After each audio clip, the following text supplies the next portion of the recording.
I think by and large, the changes they made were good, and a lot of them were necessary. Did they do enough? No, not yet. And was this going to make people excited to play Warzone again? No. Of course not right now. But to be fair, this is a mid-season update, so I wouldn't expect it to have a ton of new exciting content to get people to come back. I'm kind of glad they're not doing any crazy that's going to make people excited, because that means it's a big project that's going to introduce a lot of bugs. And I'd rather the game be stale but stable when Warzone Ranked comes out than exciting but buggy as or wildly unbalanced when Warzone Ranked comes out. Activision devs do not play their own game. 3,000 devs can't figure out how to add a reconnect feature to a AAA title, I guess. I don't know. Because Infinity Ward doesn't tell their consumers anything. Maybe that'll take some of the sweats away from Shoot House. You can cope about that, for sure. Thanks for tweeting, at least. Thanks for doing more than Infinity Ward has done. They just keep tweeting about the soccer bundles in the store. Things that are bad. We got a couple words. Why don't you kick it off, Tanner? This is going to be a longer section than the first part you guys heard. Change it, obviously, of course. We are live, boys and girls. Welcome to Dropshot, Call of Duty Podcast, episode number 311. My name is Casey, also known as Razinon. Today, on this chilly afternoon, I am joined by young Tanner, as usual. You gotta stop saying it's chilly. A lot. What temp is it? What do you mean I have to stop saying it's chilly? It is chilly, man. Wait till winter, yeah. Let's do a little temp check. 49. Oh, that's pretty good, yeah. Oh, we got some rain. Oh, chance of snow tomorrow, buddy? Look at that. Yeah, might be snowing, dude. Nice. Oh, yeah, a little chilly tomorrow, 30. Wow. Do you have my fucking address bookmarked? That's my homepage. I just typed it in, man. I typed in your address real quick. Dude, I had the feds install some cameras. I have some cameras installed. I know when you're leaving your house so I can snipe you. Oh, it's probably snowing tonight, actually. Ooh, that's cool. Oh, yeah, late tonight. That's cool. Wake up to a little snowstorm, man. You gonna go play in it or what? Someone explain this to me. There's a chance it's going to snow, even though it's going to be 34 degrees Fahrenheit. Is it because weather isn't real? Is it because it's colder the higher you go? So it's like, yeah, that must be it. Anyway, welcome to the show. Government controls the weather. Today we are not talking about the reptilians controlling the weather or the New World Order, who are also reptilians. Those are all terrible jokes. Sorry. We're talking about Season 2 Reloaded. The new update. CoD is back. It's perfect. They fixed everything. Yeah, it's so good. I had a lot of fun playing yesterday with you, yeah. Yeah, we'll for sure see if that's true. So yeah, today we're going over that. That's the big ticket item. A couple other little things to go over, but not really much. Mostly going to be today reviewing the patch notes. Now, I don't know if we've ever said this, but I'll say it now. Why do you guys go over patch notes? I can just read them myself, one might say. Right? And that would be sort of a facile but fair thing to say. Super fair, yeah. Here's the thing, though, and here's why we do these streams. Okay. Number one, many of you can't read. So there's the first point. So we'll help you out there. Number two, it's not so much to tell you what the patch notes are, as much as it is to tell you whether these things are good or not and what you can expect. Yeah. Now, if you've been listening for a while, you will already know that that's how that is in fact the purpose of these episodes. But if you're relatively new here, and we're beginning a fair amount of new listeners, and you think it'd be a waste of fucking time, because you look at the time on this podcast, it's 2 hours, and you're like, oh God, do I need to listen to these guys read patch notes for 2 hours? Like like it's the first day of college, and the teacher's reading the syllabus word for word. That's also on the slides. No, that's not what's happening here. Okay. We're going to read some patch notes, the important ones. And then we're going to tell you if you should be happy or not, because we know everything. Yeah, you should in be our happy track, if you should end it all. One of those two. we'll get into that. Yeah. And our track record on predictions, forecasting is, especially recently, fucking stellar. I mean, I don't know what else to say. We should start a document of what things we predict and then reference it when we're right always. Remember that one crazy time we predicted the strongholds and the backpacks weren't going to be a very good idea for the game and AI? Yeah, that was weird. That was tough to predict. You know, AI in Warzone is a bad idea. Yeah. You know, Joe Seacott took 2 years to figure that one out. We heard Tom say one sentence. So he said, "Oh, that's a bad idea." Not a good idea at all. Wow, we were right. And fuck Infinity Ward and Joe Seacott and Patrick Kelly and whoever else. Fuck you. Yeah. Fuck all of them for sure. So, anyways, that's what we're doing today. Going over the patch notes. A couple of good changes, a couple questionable ones, but we'll get into that in a second. First, we have some announcements. Welcome to our new gold patrons, 7 Senses, change it, and Activision Dev. Let's go. I don't believe that's a real Activision Dev. You don't believe it is? You. I think it is. I don't think I like so, to man. believe our listeners. They wouldn't lie. Well, they would. Well, maybe not. I don't know. Thanks, man. Thanks for becoming a patron. Anyway, 7 Senses, change it. Activision Dev. DM me from your Activision Twitter account, and I'll believe you. Thank you, boys, very much for joining up. Our new gold patrons, much appreciated. Only 2 new patrons this week, which is barely acceptable. It's embarrassing. Gold too. Gold shitters. Yeah, it's not great. Doing the absolute bare minimum. Patreon.com/thedropshot. Go there now and join at a tier. Every tier gets ad-free episodes, you get early access episodes, and you get a minimum of 3 bonus eps a month. Bonus episodes is what that means. And if you want to upgrade, you can get even more bonus content. You could join our monthly hangouts, perhaps, which we're going to have tomorrow night, in fact, and more. Or if you just want to support the fucking show, it's your obligation. Patreon.com/thedropshot.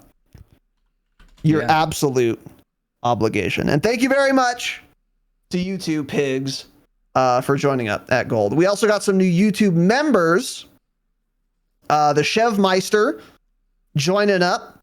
Nicole V, friend of the pod, resubscribing or rememberizing, re-enlisting, whatever.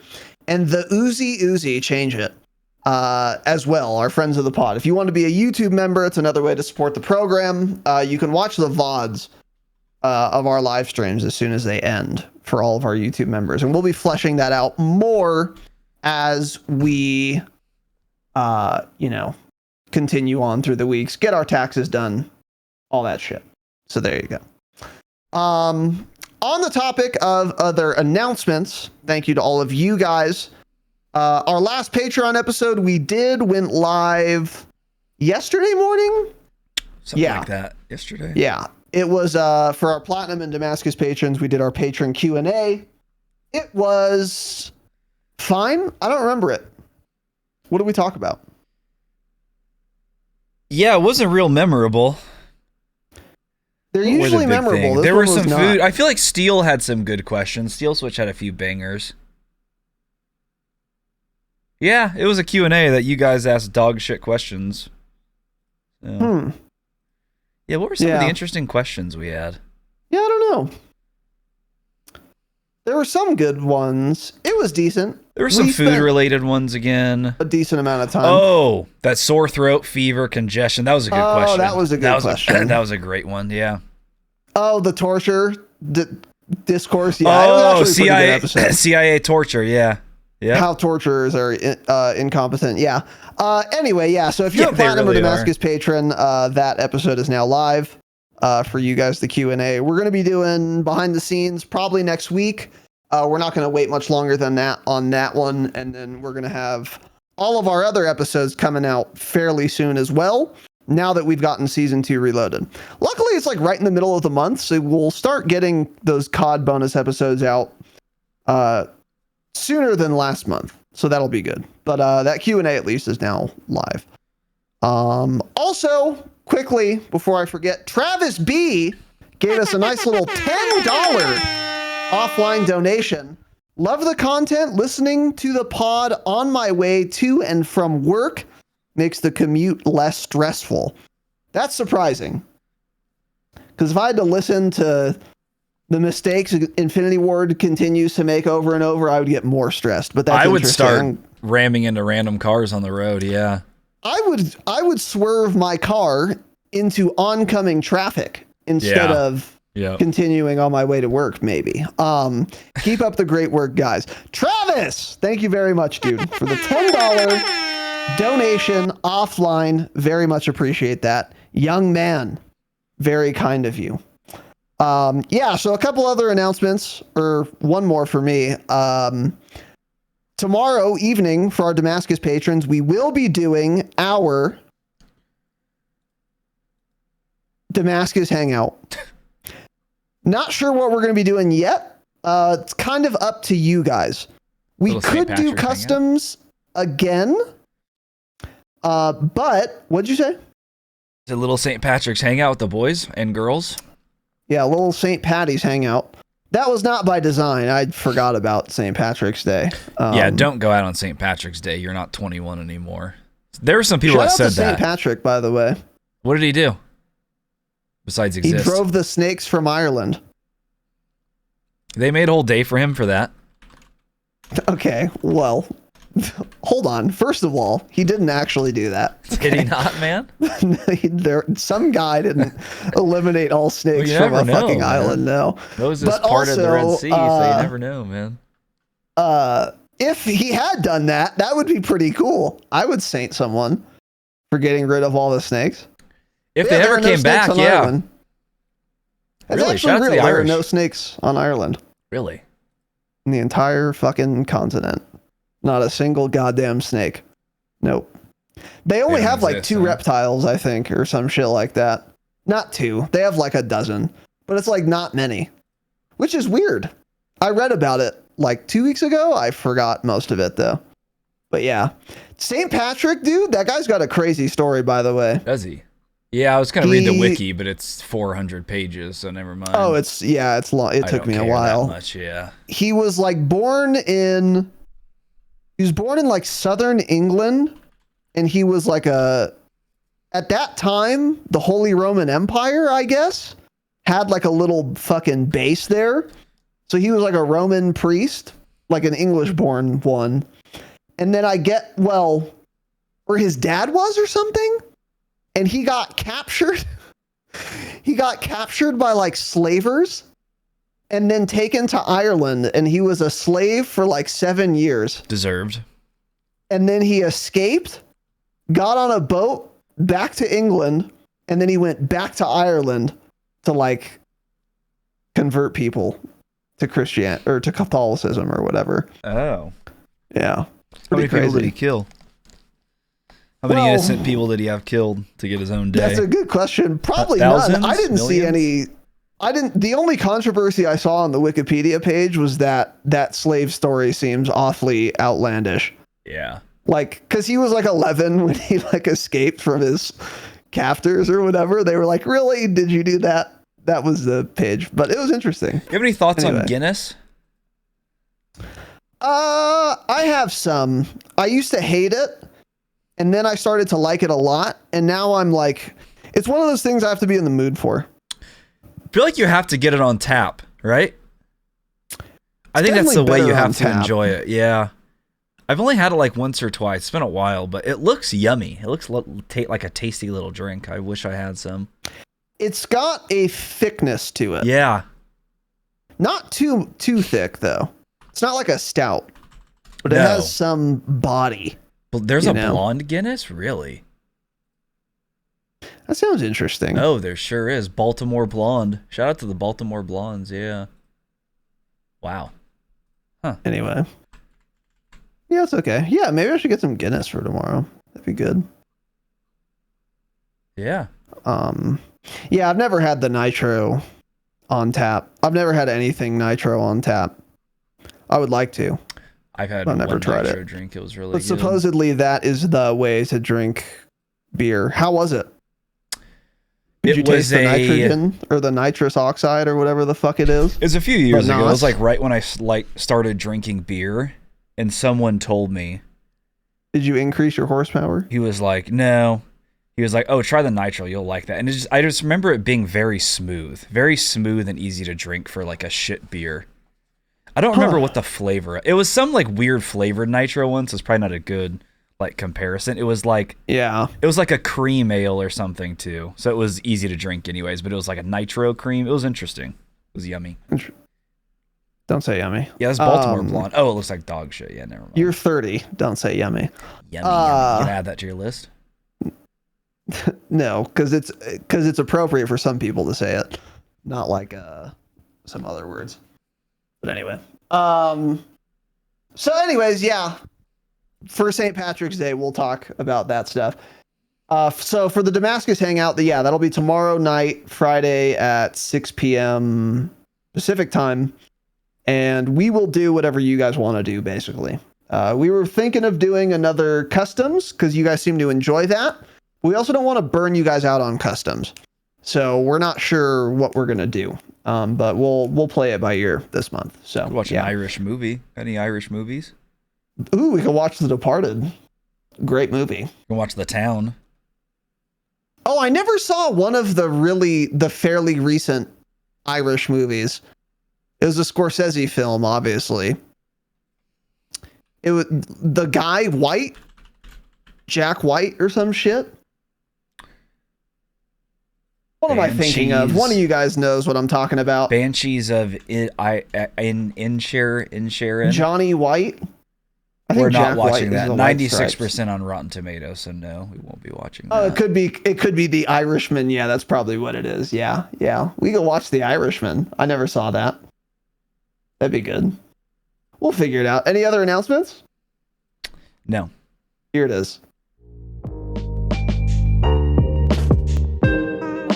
From the White Stripes.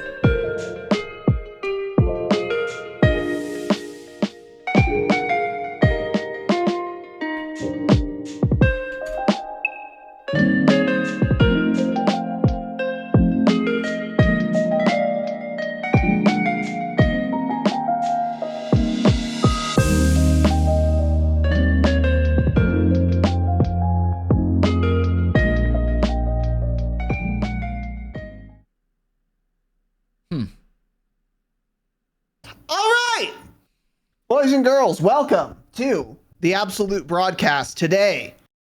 Season 2 Reloaded. So, we are starting this episode off in true Dropshot fashion, of course, with the patch notes themselves. So, Season 2 Reloaded patch notes. Pasted a few days ago. Season 2 Reloaded obviously is now live at the time of recording this and at the time of your listening. And we will be going through these. So a couple things before we get started. Number one, I have not read these patch notes yet. I wanted to, as always, experience it with you guys. Number two, I want to say, we're not going to read every single tiny little thing. We're going to read things that are important and relevant, which may or may not be a minority of these patch notes. I guess we'll see. But we're going to go through the broad strokes here and then get into it. We have not played any Season 2 Reloaded yet. We will be doing that right after this podcast, though. And then on Saturday, of course, we're going to be doing our first impressions / review of this patch, which, based on the timeline, is getting some mixed reviews, I would say. Well, let's see if those mixed reviews are warranted. Call of Duty, MW2, Warzone 2, Season 2, 2 that came out in 2022, Reloaded patch notes 2. Okay, so here we go. First thing here is new Path of the Ronin challenges. As I said before my computer shit itself, we already went over this last week from the roadmap blog post they had made that talked about new weapon camos. There are 2 new weapon camos They are unlocked very similarly, but more easy to unlock, obviously, than Orion, the weapon camo, which I have and you guys don't. So we're not going to talk really much more about that, but those are now live. I think part of this also is the old Path of the Ronin challenges are now out.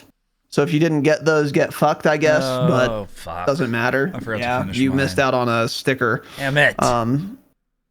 So anyway, next here, St. Patrick's Day is the next little header. You never know what you might find at the end of the rainbow, but you've got one shot to find out if luck is on your side in Al Mazrah. I don't know what that means. Get this. Okay. I don't think the LTM is in yet. I think it's probably just for tomorrow. There are supposedly going to be like ground loot one-shot sniper rifles. Oh my god, are you serious? Yeah, isn't that crazy? Isn't that a slap in the face? Yeah, they a love giant just slap in slapping the me in the face. face. Joe Seacott loves slapping me in the face with his little 1.5-inch cock. Not that there's anything wrong with having a dick that small, but that's what he's doing to me. This is insane. Beautiful looking green river here, though. I will say that. Beautiful rainbow as well. Disgusting. That rainbow's not real. That's a AI generated rainbow. That's not what it's going to look like in game. There's no way. I refuse to believe well, that. every it looks rainbow perfect. is AI generated. That's true. Rainbows it's are a put on by the psyop government. from the New World Order. Yeah. Yeah, we'll talk more Anyways. about snipers later. There was a little leak that I found relating to this, so we'll get more into that in the we'll get more into that in the non-patch note section. But yeah, cool. So yeah, some little St. Patrick's thing. I don't know if that's only going to apply to the LTM or to Al Mazrah in general. Supposedly but they didn't specify just here. an LTM. That's kind of what Charlie Intel made it sound like, is that it's an LTM. Okay, so we'll see. More on that later. It won't be a big deal either way. New raid episode. This is the next header, which I'm not reading. Doesn't matter. Yeah, do we not care about the raids anymore? We haven't done. I don't. Okay, we're done. We're not reading the raids. See ya. Yeah, I don't care. Yeah. You can find a squad now, though. That was the big thing that they already told us. So there's a party finder feature, since you need literally 3 people to do it. If you don't have friends, most of you don't, you can now find a party. So good for you. It actually is a good change. I, again, can't believe it wasn't in the beginning, but there you go. Anyways, weapons, new weapons. So here we go. Tempest Torrent Marksman Rifle. So here's what they say about it. This hard-hitting DMR from the Tempest armament offers the versatility of the M4 platform and the velocity and impact of 7.62 rounds. A patient hand and keen eye will result in on-target shots and quick kills. Can be acquired via weapon challenge or the store bundle. So don't be confused, by the way, because it says this hard-hitting DMR. That doesn't mean it is the DMR from Warzone 1. DMR just means, what, designated marksman rifle? Yeah. Yeah. So it's just like it's like saying AR. It's like if Warzone 1 had a gun called the AR, the assault rifle, and then they talked about a new AR in this game, that wouldn't mean they're the same thing. They're almost certainly not. They definitely aren't, because I would have seen that all over Twitter by now. Yeah. But it is a DMR, meaning it's that class of rifle. And I always found that weird back in the Verdansk days when they named that gun the DMR. That'd be like having a Kar 98 that's just labeled sniper rifle. That's what the gun's called. I always thought that was so weird. Yeah. Yeah. Yeah. So yeah, I haven't seen anything about this yet, which implies to me that at least in Warzone it is not good. It's not going to be good, yeah. I was hoping it might be. Last week I had been saying, there's an outside chance this will be really good if it has a nasty headshot multiplier. That could still be true, and people just haven't tried it, or not many people have tried it. I doubt it. Again, I always thought this was an outside chance, but yeah, I haven't seen anything about this. And if it does become viable or even somewhat common on the island or on Al Mazrah, more likely, we will of course let you guys know. I would love for a semi-auto long-range gun to be viable. That would mix things up quite a bit for me. Yeah. But we'll keep you guys posted on if that is the case in the future. And the unlock for it, by the way, is I think 15 double kills with marksman rifles. So not the most fun unlock in the world. There is a close quarters mode in right now, though, that contains like shipment and some other smaller maps, so that'd be the best Yeah. place to do it probably. And there are some nasty marksman rifles that should be very easy. So there you go. All right, so next section here, weapon balancing. 25, not 15, yeah. Oh, it's 25. But you don't have to do 25 separate matches anymore. No, but still 25 doubles is not fun. Yeah. I'm glad they got away from that separate matches dog shit. That was smart of them to finally realize. Anyway, weapon balancing is the next section here. ARs. So this is going to apply again both to multiplayer and Warzone unless specifically stipulated. So keep that in mind as we go through these. STB added minimum damage against armor, limits bullets to kill at furthest range. Limits bullets to kill? What does that even mean? That's like saying the opposite of added minimum damage against armor, right? Oh, yeah. Once again, no, I guess Infinity not. Ward just phrasing things. It's as a weird way to poorly as describe possible. it, but it makes sense actually. Yeah, It limits buffed your it. bullets. Yeah, that's a very weird way to phrase it. Yeah. So the STB was buffed for Warzone. I have no idea by how much because we don't know what minimum damage value we got, and so it's very hard to tell. This I is would a be lot. interested in trying this though, because the STB was like one of my favorite guns to use in multiplayer. It feels good. Yeah. So I mean, I am curious what this would feel like. Like I could see the STB maybe being a really good gun on a Sheikah, actually. Potentially. I think it's always had a good theoretical time to kill in Warzone, but good or fine for AR standards, but no AR in the game is good. So I think that's kind of where it's probably pretty similar to like an M4 or something. Still all a step below the Hemlock, I'm sure. But yeah, it was a fun gun to use in multiplayer. You are right about that. Moving on, light machine guns. Okay, these look like, well, we'll go one by one. The RAL was largely nerfed. I would go so far as to say it's unusable now in Warzone. Yeah, of course. It doesn't seem worth using. They further increased the recoil. They reduced headshot damage, which was like the big thing about it, and upper torso damage, which was the other big thing about it. And then the way that they offset this is by a small increase to close range damage. I'm never using a RAL in close range. Its first damage range, although its first damage range might be 20 some meters, so maybe that is somewhat relevant, but not really. It already melted the RAL really fast up close too. Kind of weird. Yeah. And there's reduced far range damage flat. So yeah, the RAL is dog shit almost certainly now. Yeah. Not even close to worth using.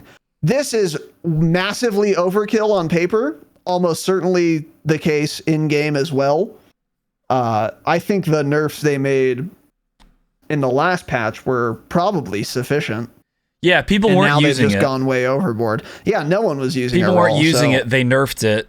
Even less people probably were using it. I mean, it made me get off of it. It felt not that much worse, but bad enough at that point to make me not want to use it anymore. And then now they just nerfed it even harder when everyone was still using the RPK and instead. But okay, yeah.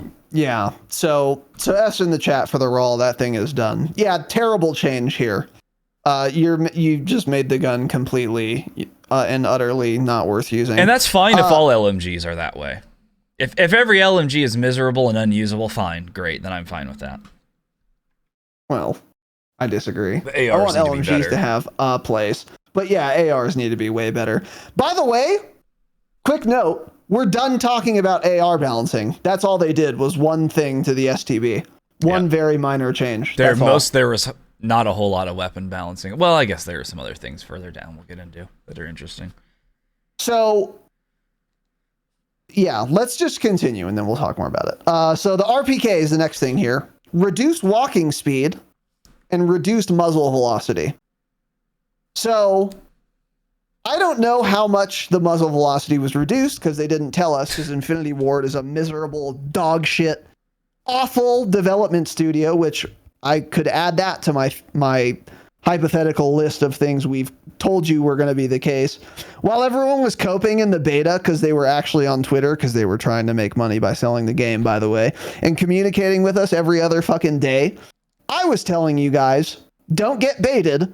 It's still Infinity Ward. The patch notes are going to stop being good as soon as the sales are done. And here we are. The RPK got its muzzle velocity reduced. What does that mean? It's so crazy because it could be a 1% reduction or 25. What a vast difference that can make, right? But hey, according to Infinity Ward, giving us numbers confuses the player base more. Got it. So instead, insane. let's say this: added minimum damage range against armor limits bullets to kill at furthest range, because that's not confusing. I'll fuck you. Yeah, just fuck yourself. You're brain dead. Yeah. Awful development studio. Can't even write patch notes. So anyways, reduced walking speed. That seems barely relevant for Warzone. Didn't have that good of walking speed anyways. It was an LMG. Yeah, the LMGs biggest were pretty balanced impact in that way. Yeah, the biggest impact reduced walking speed would have is that you have less ADS strafe speed, which is important, but that wouldn't be like a huge nerf, depending on how much they nerfed it, I guess. We don't know. But more importantly, reduced muzzle velocity. So this could either be enough or not enough to ruin the RPK. I have no idea, because I don't know how much the muzzle velocity was reduced by. And it's also a terrible way to balance the gun. LMGs should have a lot of velocity. That should be one of the reasons why you want to use a slow reload, slow handling, slow mobility weapon. The upside of that should be, for example, bigger bullets that have higher velocity. So this is a terrible way to balance it. However, if it does balance it, I'll take it. It just seems silly. Yeah. And I have no idea if this is balanced or not, because I don't know how much they reduced the muzzle velocity. I think the first point at which this would be relevant is if they reduced it by 10% or more. I think that is where it would start to be relevant and you would start to notice it. Yeah. But yeah. I have no idea how much they reduced it by. I would guess it's like sub 5% probably. It's actually insane that we just have no clue at all. No clue. There's no idea.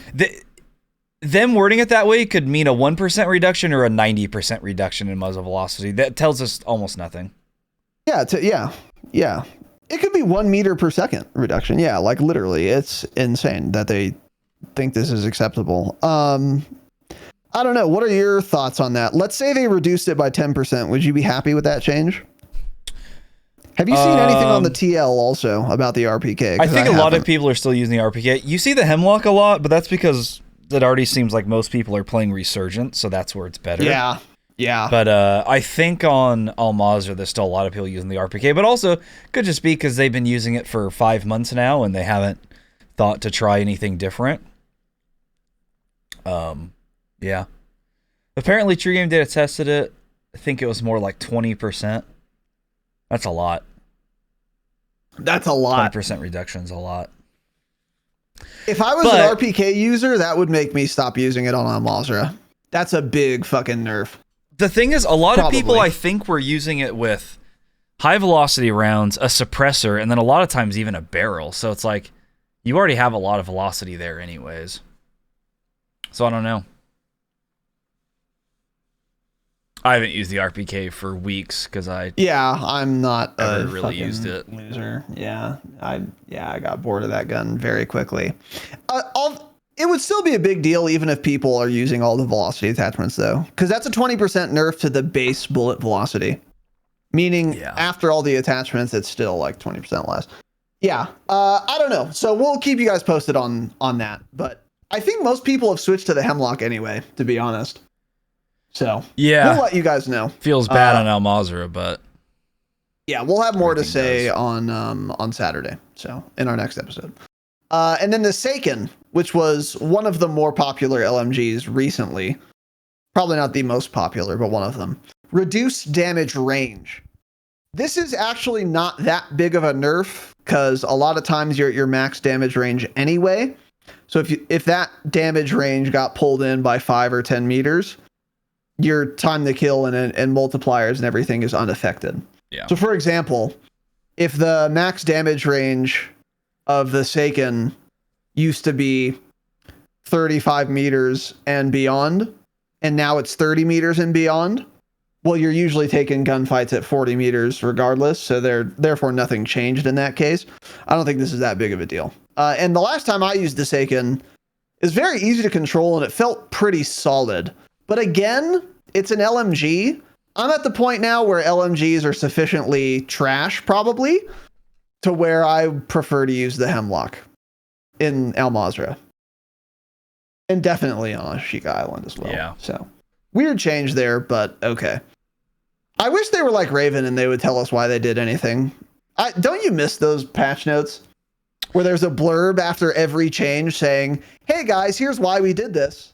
Yeah. We'll keep you posted. That was unironically the best part of Caldera, was how well written all of the notes were and how they talked. Transparent. I mean, like we always said, that there were a lot of things we didn't agree with whatsoever in that game.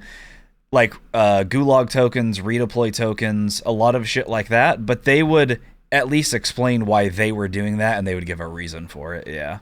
That was an interesting thing. They're like, oh, we want more regain potential. We want the lobbies to stay alive. Blah, blah. They would at least tell us why they did it. Yeah. So, anyway, moving on. The crossbow, I refuse to talk about. SMGs. MX9. Increased mid-damage ranges. That's a pretty interesting buff. Could maybe make it relevant. I don't know, though. The Boss P buffed. Increased sprint to fire time and damage ranges. I always liked that gun in multiplayer. Yeah, the Boss P felt good. I like that gun as well. PDSW 528. Is this the P90? Yes.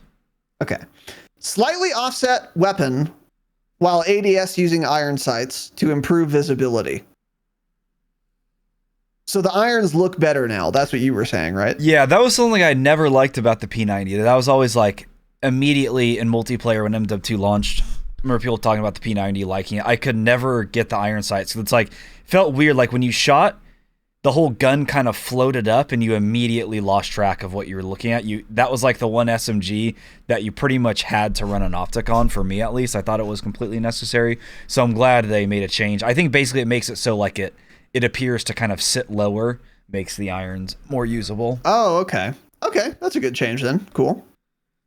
Random, but I'll take it. The Vel 46, which is the MP7, increased close damage ranges and fixed attributes on the 30-round mag to improve handling and mobility. So that's a pretty big buff there as well.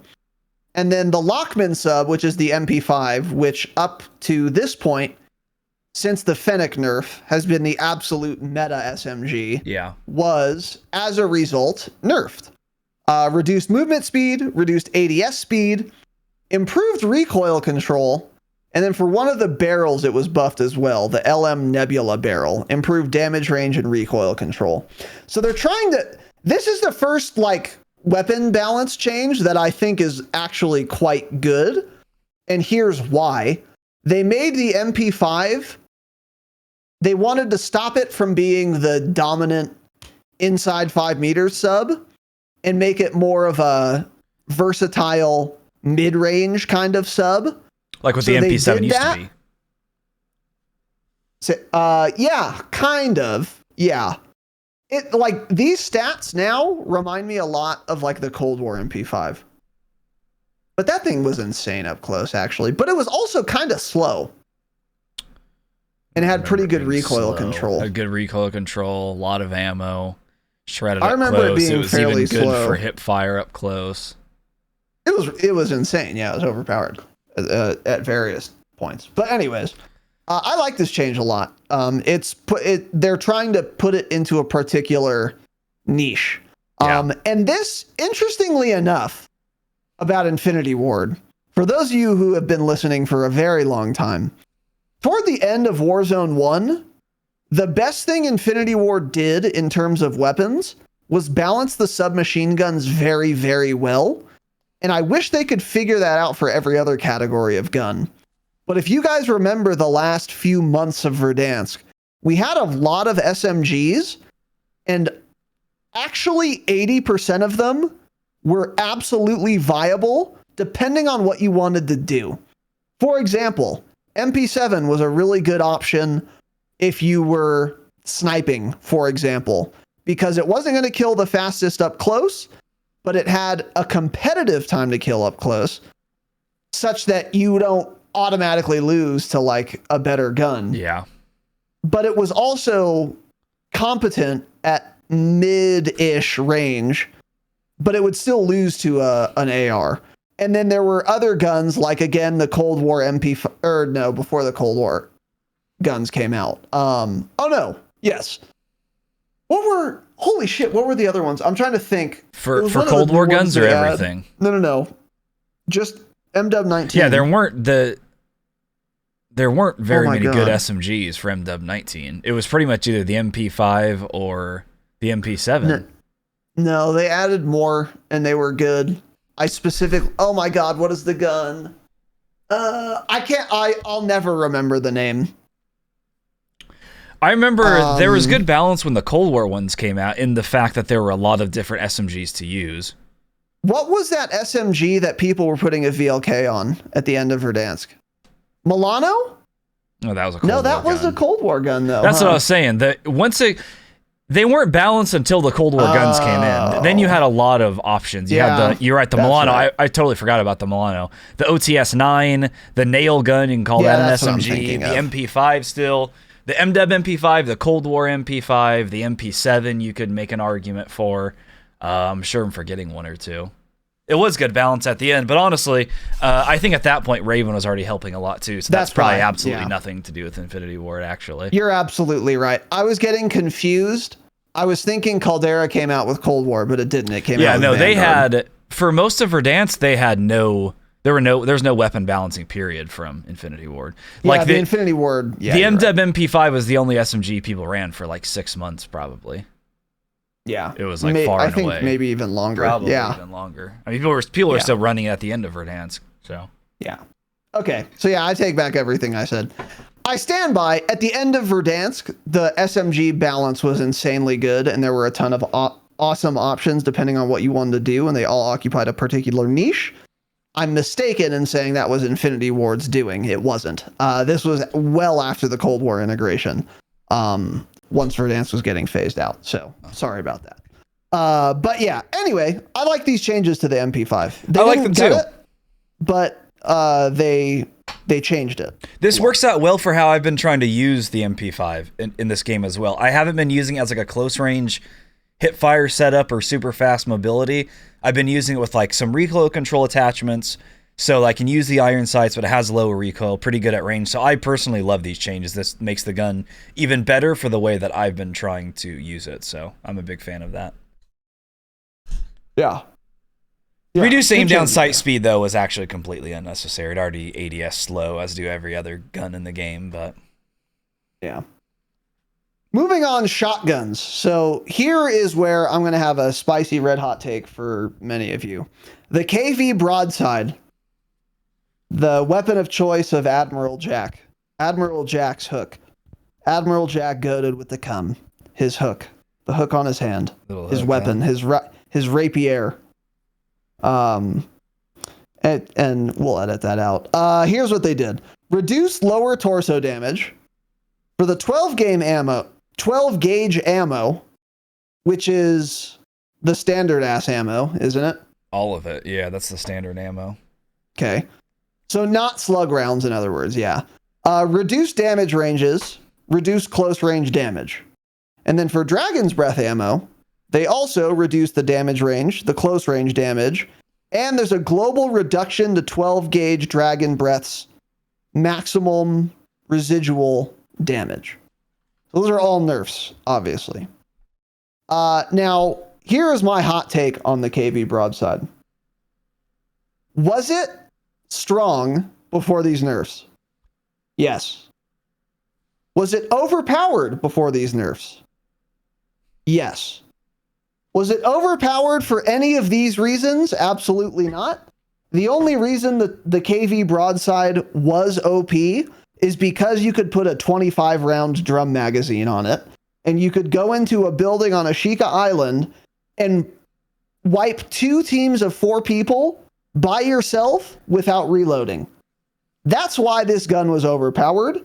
It is not because it did too much damage, nor is it because it had too much damage range. I think you could argue, I would actually also add this. The Dragon's Breath close range damage was also too fast. Just the flat damage, yeah. I think the range was fine. The range was fine, yes. But if you were getting shot inside 5 meters, it was like a 2-hit kill on the foot and you're dead. That was a little much, probably also. But if they had, here's what they should have done, in my opinion, to the broadside. Remove the 25 round attachment. Just don't let people use it. And then change Dragon's Breath a little bit. I don't think you need to reduce the close range damage, though. I think you just need to reduce the damage range on it. It should still be insane at 5 meters. You should still die like instantly. It's a shotgun after all, right? But if you want that capability to win every gunfight inside 5 meters, or 4 meters, probably more likely, you should have to incur the downside of, if someone's at 8 meters, I would rather not have Dragon's Breath, but I do right now. I think that would be a better way to balance it. This is, I don't know how bad the KV broadside is now, but these are all nerfs, obviously. I don't know what reduced lower torso damage means, again, because they didn't tell us. So I have no idea. We will get back to you guys, but I'm hoping it's still functional. But I don't think it was really overpowered other than the 25 round drum mag. Yeah, I think it probably deserves the close range damage in general, that reduction. But like the residual damage from the Dragon's Breath, that didn't matter. You were killing people with the round itself, not the fire. Correct. But I mean, that's just something they were doing anyways, I guess. But yeah, we were kind of talking about this before the pod. The thing is, like, everyone gets annoyed because it's a shotgun. It shoots fire, and like you're saying, it has a 25 round drum mag. This isn't any worse than getting killed to the akimbo pistols you died to the first 3 months, or dying to a Fennec for the first 3 months. It was just, people find it more annoying because it's the, a fire and a shotgun, basically. The 25 round would help a lot if they got rid of that. But even then, I think with 12 rounds, you had to be a better player at least. But they still reload so quickly. That's the thing. So I don't know if that would have done it either necessarily. I think so. Because the thing was, when I used 25 round drum, I was reloading with 15 rounds every time. And I would still, you'd still get like 3 downs or something. When we were like holding that one staircase forever and that squad kept pushing us. Oh, yeah. I was never coming close to using all the ammo in that mag. So I could have done probably about the same damage with 10 to 12 rounds in that thing. But also, you're in a staircase. The shotgun should be the best option there, That's what I'm saying. Like, yeah, I don't know. People hate on shotguns, and I get it. Most people play on controller. A lot of people use auto attack sprint. That makes using anything hip fire very awkward. I see why they're doing it. I wish they didn't, but maybe it's still usable. I will absolutely let you know. I'm going to continue to use this and see if it's still worth using. I will say this, though. If you are a fellow shotgun enjoyer, such as myself, I would stop using Dragon's Breath now. I think that is probably not worth it anymore. But if they also reduce the close range rounds. Damage, then I don't see any reason to use Dragon's Breath. What'd you say? They did the same thing with the regular rounds as well, though. Close range damage and damage ranges. But yeah, but you stack those if you have Dragon's Breath. Yeah. Because you see the last thing, global reduction to 12 gauge Dragon's Breath. So that implies if you're using Dragon's Breath without slugs, you're getting a double reduction in damage range and close range damage. What do you mean without slugs? Yeah, you can't stack those. Those are different ammo types. Oh, yeah, that's right. It's either 12 gauge ammo, Dragon's Breath, slugs, or there's probably something else too, isn't there? Or is that it? Well, no. If you use Dragon's Breath is a 12 gauge round. Because that's the default round. Well, that's what's confusing. I don't think they're calling it that way, though. I think they're saying 12 gauge ammo is the base ammo type. So Correct. So the base. So I'm saying the base 12 gauge broadside, if you don't put an ammo type on it, reduce damage ranges. And when you put the Dragon's Breath on, then that's specific to the Dragon's Breath round. They're not also calling that the 12 gauge. I don't think they're stacking. So it's not stacking. Yeah, I don't think so. You might be right. I don't know. It's not super clear. They should not super clear. Yeah, but that's what I take it as. So I don't know. Who knows? Yeah.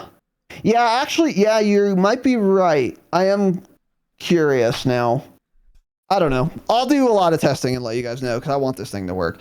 Let's move on. Bryson 800 and Bryson 890. These are the pumps. Increased headshot damage on all slug type ammo. This doesn't matter. And then added minimum damage against armor. That does matter. So those got buffed, basically. I don't think that's going to be worth using, but if you can like 2-pump people at 5 meters, then it could be. Not even with the slug though, because you're going to miss at least one shot at that range. Oh, okay. Yeah. Because I think the minimum damage against armor doesn't apply only to slugs. Yeah, no. Yeah. It's like a separate note. Yeah, I thought you were talking about maybe slugs would be good to run and be like, no. Oh, yeah, fuck no. Yeah, okay, not on these servers. Yeah. So anyway. So that's interesting. I might fuck around with that too. Moving on, attachments. Global attachment changes. Flinch. Okay, flinch is not an attachment, so right off the gate, I'm a little confused what that means. Do you know? Because I've never seen the flinch attachment before. No. Yeah, I'm just going to read what they said. Reduced recenter speed for flinch.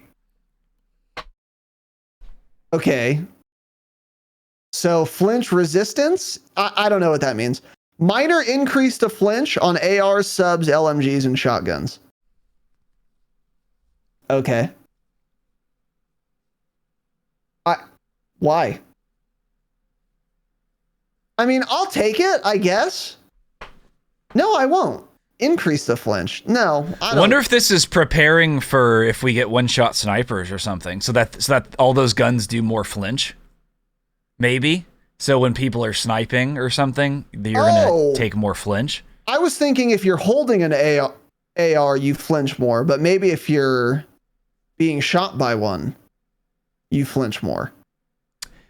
That's what I would assume, unclear. But who fucking knows? Yeah, I don't know. Because if you just hold the sniper in this game and get shot, you do take a lot more flinch, even though you're not aimed down sight. So maybe I have no idea. This is ambiguous and could literally mean two things. Yeah, I don't know. Yeah, so I can't stress enough how much I hate Infinity Ward. So I don't know what to tell you guys about any of this. I don't know how to analyze it because the patch note doesn't make any fucking sense.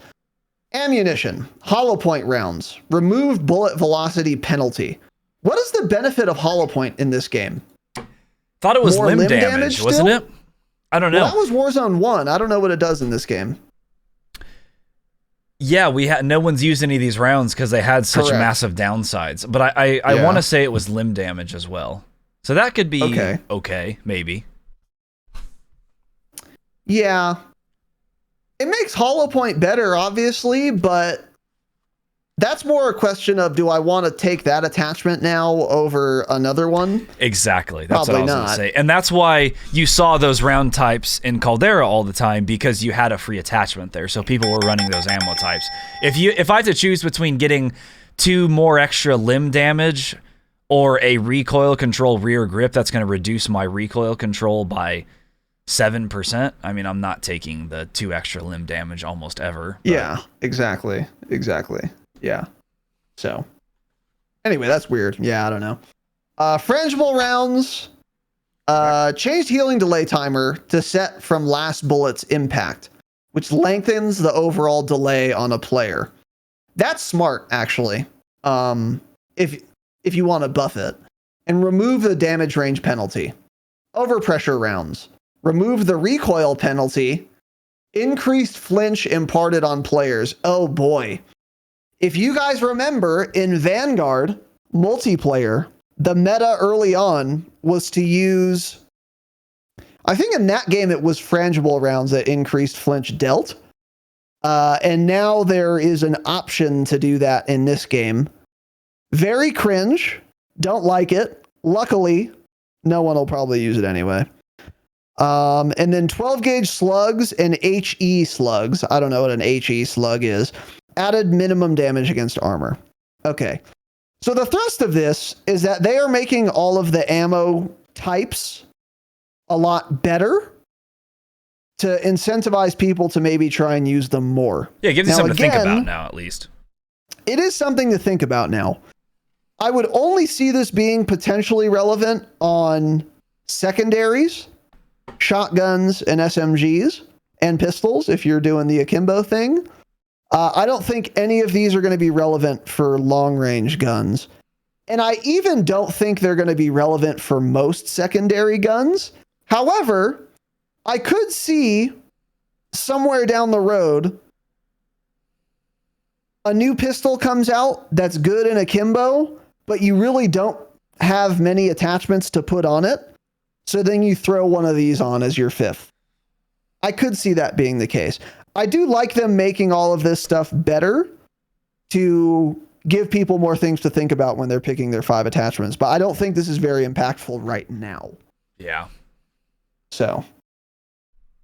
Yeah, I like that they're making them more usable, though, because it was always just the ammo types, they were a no-brainer to not even think about using them. Yeah. So at least they're kind of being thrown in the mix for people to mess around with. I forgot who it was. Someone I checked out yesterday for a little bit. Was it Breadman? Someone I was watching for a little bit, I did notice they were running hollow point rounds on their SMG, but this was like an hour after the update, so they were probably just testing it, see how they were. So it gives people something to think about and change, at least. Yeah. This next change is shocking. I'm not sure how I feel about it. Underbarrel launchers. So these have always been a fucking meme. This was good in MW 2 with fucking one-man army cheese on terminal, and that was kind of it until now, maybe. Removed movement penalty from the grenade launcher underbarrel. Okay, that's not going to make me use it, but sure. Here's what's interesting. Added recoil control bonus to underbarrel grenade launcher and underbarrel shotgun launchers. And added 1 extra ammunition stock to grenade launchers, so you can carry an extra mag, I guess. This added recoil control bonus, I could unironically see myself using an underbarrel grenade launcher instead of a recoil control rear grip. Because why not? If they both give me recoil control. And now there's no longer a movement penalty. That is fucking annoying. And a very bizarre change. But if it makes people use underbarrels, that's kind of cool, I guess. I don't know. Yeah, I'm not lying. I would like to try that now. I would like to try a grenade launcher in Warzone. If the recoil control bonus is decent, it could be worth running now. Yeah. I wonder if they probably weren't on Sim, I'm sure. Yeah. I wonder what those are, because most of the recoil control attachments for underbarrels, they were all about the same, so you'd imagine this is going to give you probably about the same amount as the other ones would give you anyways, with maybe actually less downsides now, probably. Yeah, I wonder what the other downsides are also, because there's no more movement penalty, but are there other penalties on these underbarrel launchers? I think the biggest penalty is not being able to run an underbarrel. Mm-hmm. You know? And if this has the same recoil control, this would actually just be better to run than a regular underbarrel. Yes. If you're already depending on what the other penalties are. Yeah, exactly. Yeah. So that's interesting. We'll see how that goes. I'll say this. Bomb Squad might have just gotten a lot better for multiplayer. So keep that in mind. Yeah. But anyway. Stocks. Reduced flinch received on no stock modifications. So no stock got buffed. That's probably good. Bipod grips, I refuse to read on principle. Underbarrel grips. Reduced ADS penalty on all underbarrel grips. Okay. So we're making the ADS time functionally a lot faster. potentially, because everyone runs an underbarrel, I feel like. And reduce movement speed penalty for all vertical grips. Yeah. So that changes it a lot, because people would run the shark fin because there were no downsides. So now this will, I already saw a lot of like the CDL kids talking about this for rank. This changes the grips they run even, because they would not run certain grips that maybe had better recoil control because it hurt your ADS so much. And now those are coming into play. So that's good. Yeah. I like that. Yeah. Because, yeah, I mean, we have 50 fucking underbarrels and they do 3 different things. So now, maybe this will get people using other grips again. Yeah, I like that change a lot. That's cool. Next is muzzle attachments, breachers. So a breacher device gives you increased pistol whip damage, meleeing someone with your gun butt. What it does, really? Yes, that's what breachers do. I'm fairly certain, because there's flash hiders, there's compensators, and there's breachers. Yeah, I'm almost positive that's what they do. Greatly reduced ADS penalty and added hip movement speed buff. Don't use breachers. Flash hiders, reduced ADS penalty. Okay. The meta we've been doing is compensators, right? Yes, compensators. So yeah, this doesn't really matter for most people. So there you go. This next section, interesting. Optics. Reduced ADS penalty on hollow optics. Reduced movement penalties on hollow optics. Reduced ADS and movement penalties from all thermal, hybrid, and variable zoom optics. And reduced ADS penalty on shotgun scopes. So they just made the ADS speed a lot faster in general. Yeah. For like Warzone and shit too. Wish I had these when I was using the RAL with that hollow sight. That would have been nice to have. Because I think the hollow sight added like 35, 40 seconds of ADS time. Yeah. Which is a lot. This is good, but the thing is, at its core, the ADS speeds are just way too slow in this game. So this is kind of like putting a Band-Aid over it. It's not solving the issue. Even with this, the ADS speeds are still going to be too slow, I think, in my opinion. They still need to be faster. But I'm glad we're getting at least some sort of reduction. It's in the right direction, but yeah, it's probably not enough. Yeah, we're going to be saying that a year from now, too, when the game's been out for a year. They're going in the right direction, right? Yeah. And then comb attachments. So the comb is like it's like the stock of an STB or the AUG or the P90, I think, is a comb as well. Some of the marksman rifles have comb attachments. Yeah. They just fixed the handling stat UI on some of these. So that's just like a bug fix, I guess. And then a couple other bug fixes here that don't matter. So yeah. So overall, these weapon changes, I have mixed feelings about this. I'm ambivalent. My biggest issue is that the only change to ARs was one minor change to a gun no one was using anyway, the STB. I would have loved to have seen way more buffs to way more ARs. However, on the bright side, they did further nerf the RPK. And now I think we're going to be seeing the Hemlock being the absolute meta weapon in Al Mazrah now, which is fine with me because I am done with the LMG meta for now. I'm okay with that. I would have liked to have seen more AR changes, at least some buffs to other guns around the Hemlock to get it to be on par with it. And again, what I would love to see in Warzone, just like I was talking about earlier with how well SMGs functioned at the end of Verdansk, is that there wasn't a best SMG in Verdansk toward the end. There was a best SMG for something. So the OTS-9 was the best for killing people as fast as possible inside of 6 meters. The Milano was best for killing people at mid-range. Maybe you're sniping, so you want to use that instead. There are other examples. I forget them now. But a lot of the SMGs at the end of Verdansk were very good depending on what you wanted your SMG to do. I would love to see that extended to Warzone 2 for the SMGs, of course, but also for all the categories of guns.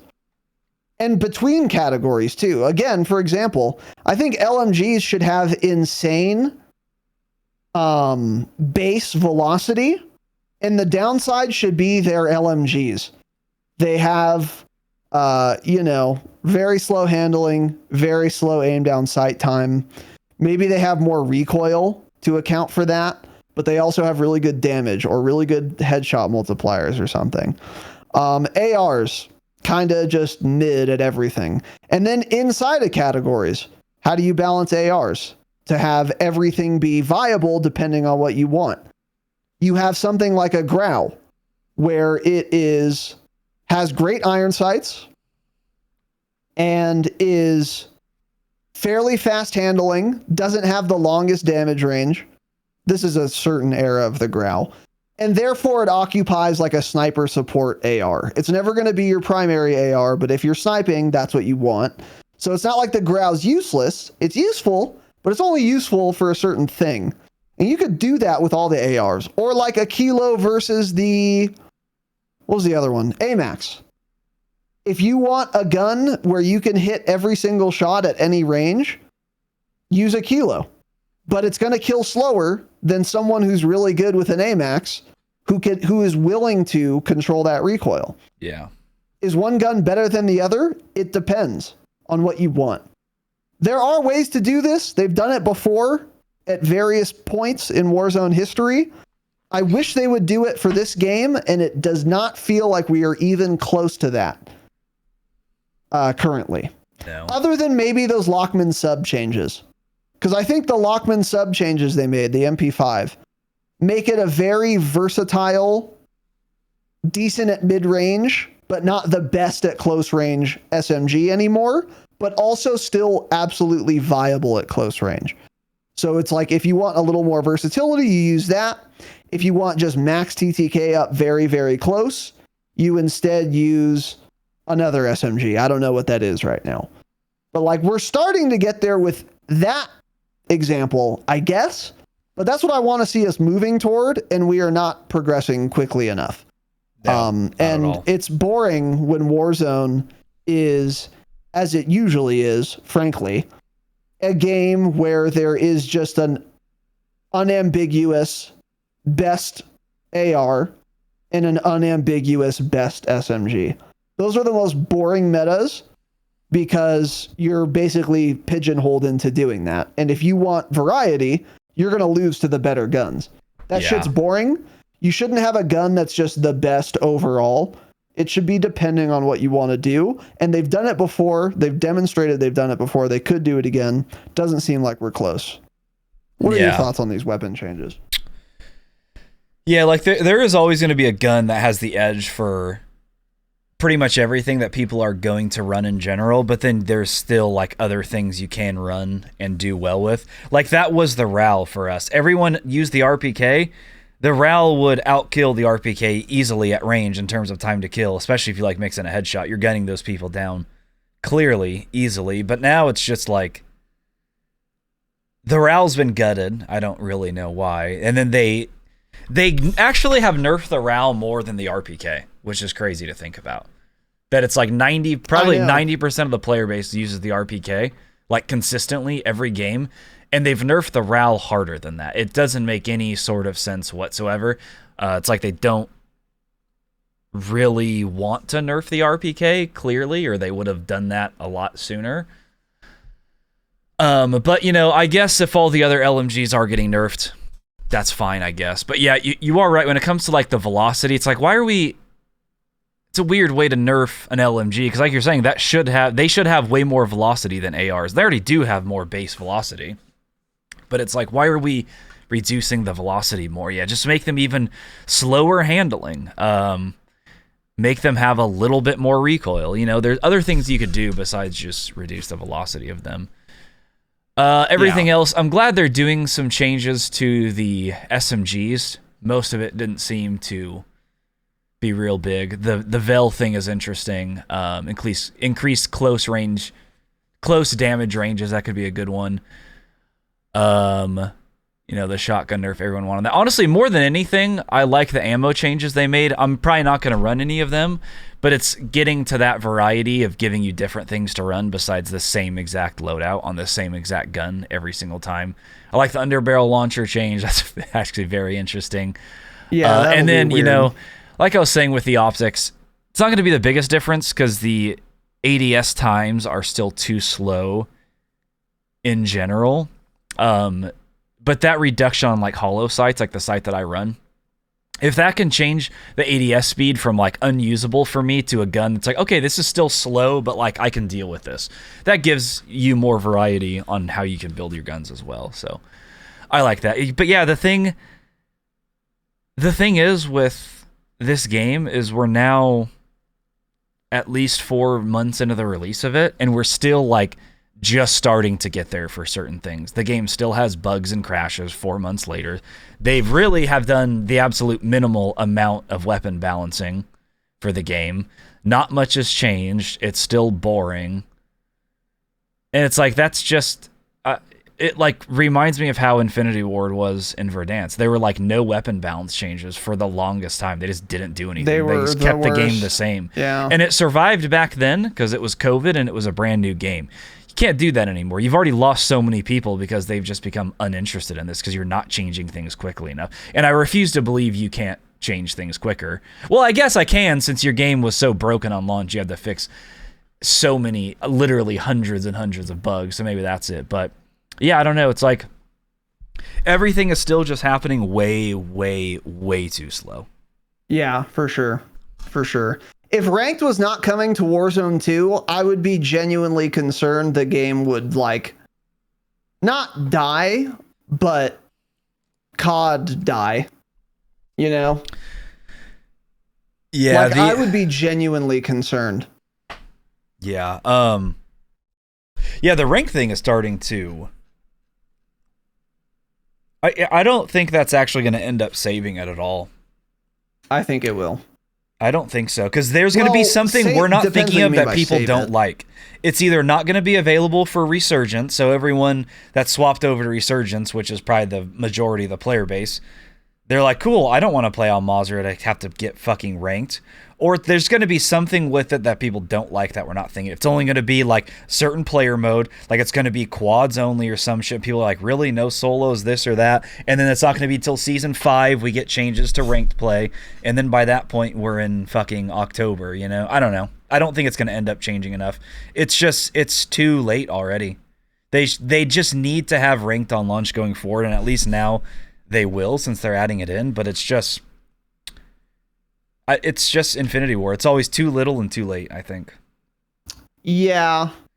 The thing I'm thinking with ranked, I'd be willing to put money on it, is that as soon as it comes out, Nick Merckx is going to be back on Warzone. Kaylee's going to be back on Warzone. For a week or two. Symphony's going to be back on Warzone. All these big fucking streamers who are playing other games or are playing like ranked multiplayer, they're immediately going to hop on that bandwagon. And that is going to get a lot of the community to want to play it more because they follow who their favorite streamer is and what they do. And I think, so when I said save, I meant the player base, the player count is going to go up drastically. I think that's still going to be true. Is it going to make the game like magically good? Of course not. But at least another thing it could do, possibly, if there's rating on the line and you lose rating as fucking swag because of a dumbass bug or an insanely overpowered weapon, you're going to be seething. You're going to tweet about it, and other people will too. And that'll put a lot of pressure on iDub to make changes more quickly. God, it's going to be so buggy. They otherwise wouldn't change as quickly, if at all. That'll be another potential good side effect of ranked being out, is we're going to get meaningful changes quicker because there's going to be so much pressure on them. Because when fucking Nick Merckx loses a ranked match to a gas mask animation, he's going to lose his fucking mind. He's going to go on a rant on his Twitter. Dexerto is going to tweet out the clip. Nick Merckx is going to tag Infinity Ward and Joe Apricot on Twitter, and then they're going to be very incentivized to change it, you know? I could see things like that happening that would at least speed up iDubbbz's very slow development process. That's what I'm thinking. I don't know. Anyway. I mean, they haven't cared up till this point. Why would they start caring now? Yeah, you could be right. Yeah, I could be coping. I don't know. You are coping, yeah. But I don't know. Yeah, it's going to be full of cheaters as well. Full of cheaters and bugs, like probably something we've... Probably to the extent we've never seen before. It's going to be full of a ton of cheaters. At least since like the Verdansk days, yeah. If there are cheaters in ranked multiplayer, there are going to be more in the free in the free game. Yeah. So the thing is, I think ranked can stop the heavy bleed that's going on with Warzone, but it's not gonna stem shot. It's not gonna full heal them. It's an ETGC. It is going to stop the bleed, but it's not going to bring everyone back. Like, sure, Nick Merckx will play it for 2 weeks, 1 week, then he'll be like, you know, I don't like this fucking game. Why would I play this when I prefer Apex? And Apex also has a ranked mode that's been around for 2 years. Fuck this game. I'm gone again. And that's what will happen. You're right. It'll have a very high numbers, strong player base for a couple weeks, and then people will remember, like, oh yeah, I hate this game. Never mind. I don't want to play this anymore. It doesn't matter if there's a ranked mode. There's no skill gap. That's what they'll all say, and then it'll just pretty much go back to how it was, I think. Yeah, maybe. Could be right. We will see. I think a lot of that will depend on what those streamers' viewer counts are too, though. Yeah. I think that'll be the even bigger deciding factor. Because if Nick Merckx goes from, 10K to 40K average viewers, which he wouldn't, it wouldn't be that dramatic, but 10 to 20K, say, that might keep him on, even if he prefers Apex. But it depends how big that gap is. If he fucking hates Warzone, then no. He's got enough money, he'd just go back to Apex. So yeah, I don't know. We'll see. But either way, yeah, the thrust of our points here are the same, which is that these changes are occurring awfully slowly. Mm-hmm. Awfully late into this game's life cycle. And it's because they had to spend so much time backpedaling on things they never should have changed anyway. Like sprinting while plating, like the dumb fucking armor vests, like the 2v2 insane gulag. Yeah. Like the loadout drops not coming in sooner or twice. So, yeah. The thing is, we are now seeing the further negative consequences of those decisions they made before COD Next and beyond. Yeah. The thing that's always interesting, too, is like, Battlefield 2042 launched apparently just abysmal, one of the worst FPS launches of all time. And it's been, when did that game come out? A year and a half ago or something, maybe 2 years ago? I don't know. It's been a long time. They sadly. brought it back to a playable condition according to most people, and it's pretty solid now according to what a lot of people will say. But it's like, what happens with COD is, look how Warzone launched. You couldn't play a game for 10 minutes without dev airing, and that lasted months. It's like, we're already in the middle of March with the season update that didn't change a whole lot, and then we're going to be going into season 3, which is pretty much halfway. That's like the halfway mark of Warzone's like 1 year cycle typically, and it's still just in a disastrous state. It's still just boring and unfun, and they don't ever have time to make it good, and that's the COD cycle. That's what's unfortunate, is then it gets to that 1 year mark, the game's finally just about playable. Cold War launched as a pre-development alpha developer eyes only video game, and finally by the end of launch, like, okay, yeah, this is in a playable condition where they should have launched the game, and then boom, the game's dead, the next one's out. They never have time to make the game good and playable because it's just already on to the next one, constant back and forth. And that's what's frustrating too, is it's like, it really hasn't been that long. It's like, oh yeah, it's been 4 months since Warzone launched, we're still in this state, but hey, what's going to happen when the next game comes out? Are they going to add all this shit to Warzone? What shit are we going to get, And then it's just going to cause more problems and more problems. And it just never gets good because of that. And it just, they're just always sucks. On the back foot. Always. Yep. Yeah. Too slow to make changes because of the mistakes that they made earlier on, which is what Warzone has been the entire time. And that is why, and they know that, because that's why they originally said, when we were talking about the leaks for no COD 2023 that they've gone back on, that's why they wanted to not do a COD 2023. They recognized they were on the back foot, and they were like, we have to take at least 1 year off so that we can give a single development studio enough time to make a full fucking game. That works and then well. we can continue our every year cycle after that. Which is a decent plan, but the shareholders were just, that cash was too alluring. So we'll see what happens there. But anyway, let's move on here with these patch notes. Equipment. Frag, Claymore, and Semtex damage against armor increased. Okay. I think this is actually fine for Al Mazrah, honestly. Yeah. Because I just never cared about explosive damage until maybe now. So I think this is probably a fine change. Yeah. I don't have strong feelings about it though. I still think it's not going to be very relevant. Besides potentially, claymores. That might be very annoying. I think the claymore damage increase is going to be very annoying for Ashika Island though. Because if you run like claymores, restock claymores even on Ashika Island, and now they do more damage, I can see that being very fucking annoying to play against. Yeah. So again, Bomb Squad might have just gotten better, but besides that, like in terms of Al Mazrah, I think these changes are probably fine. So anyway, moving on. Audio. Submix fixes that were affecting enemy footstep volume. I don't know what that means. I don't know if footsteps are louder or not. So hopefully they are.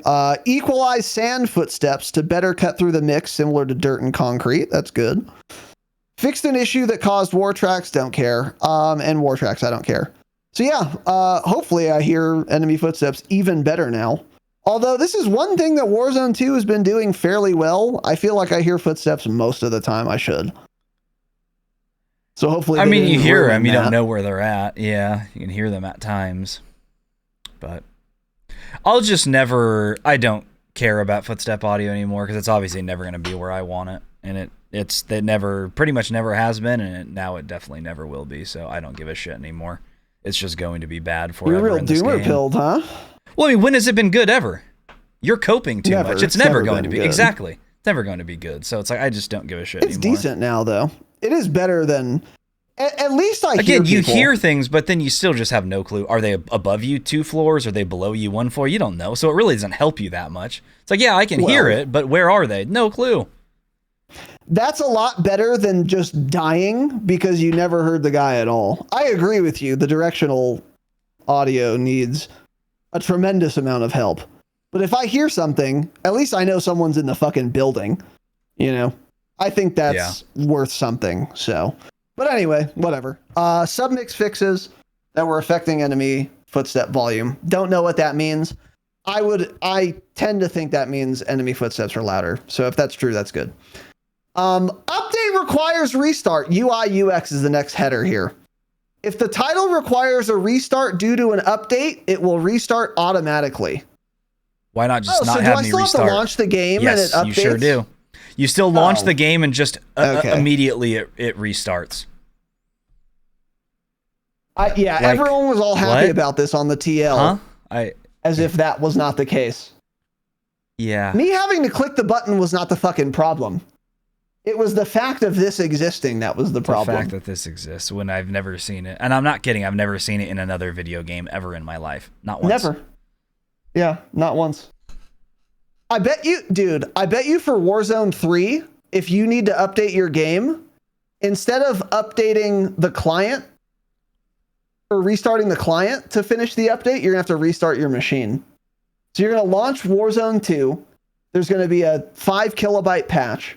Or Warzone 3. You're going to launch Warzone 3, and it's going to say update requires PC restart. You're going to have to restart your whole computer. That's where we're going next. Yeah. Have faith. Great. Yeah, I always wonder what the reason is for that. Because it's like you can't even say it's crossplay or anything anymore because all games are crossplay and no one else has this. So who knows? Yeah, I don't know. So new menus for weapon and camo challenges.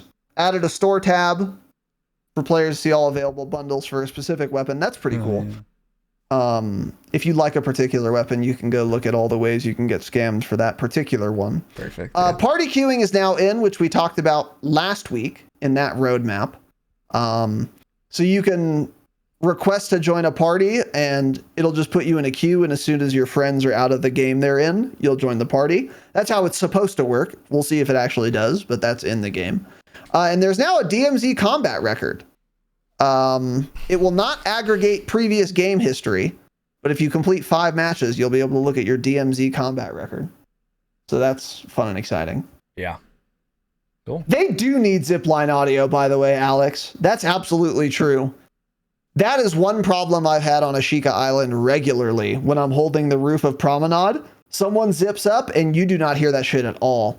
They do need to add zipline audio. True. Very true. I'm glad you mentioned that, because that's absolutely the case. Yeah, you think zipline audio should be loud, actually. Yeah, it should be very loud. You would imagine, yeah. But it's like actually silent. It's crazy. So anyway, moving on. Bug fixes. So we're not going to read all of these, but I'm going to kind of skim through and see if any of these are relevant or important. Several fixes to reduce the number of known crashes. Hopefully that works. Let's see here. Flash and stun grenade blasts will no longer kill players at low health. That's probably a good change. What game was it? Was it Vanguard that they did like Yes. 25 health or something? Or Vanguard. 25 damage? It was 25, yeah. You'd get so many kills with them. It was outrageous. It's Yeah. so dumb, yeah. Throwing knives can now kill bomb drones. Cool. Oh, sweet. Let's see here. Yeah, a couple other little bug fixes, nothing particularly exciting. Fix an issue preventing the drill charge from eliminating agents in BR and DMZ. The AI? So were drill charges not thirsting people? Or does this mean AI? Yeah, It I must don't know. mean AI. Why, I've never seen them use the word agents ever once in patch notes, so I assume it's AI. Yeah, that's what I'm thinking too. Write better patch notes. So anyway, okay. Let's see.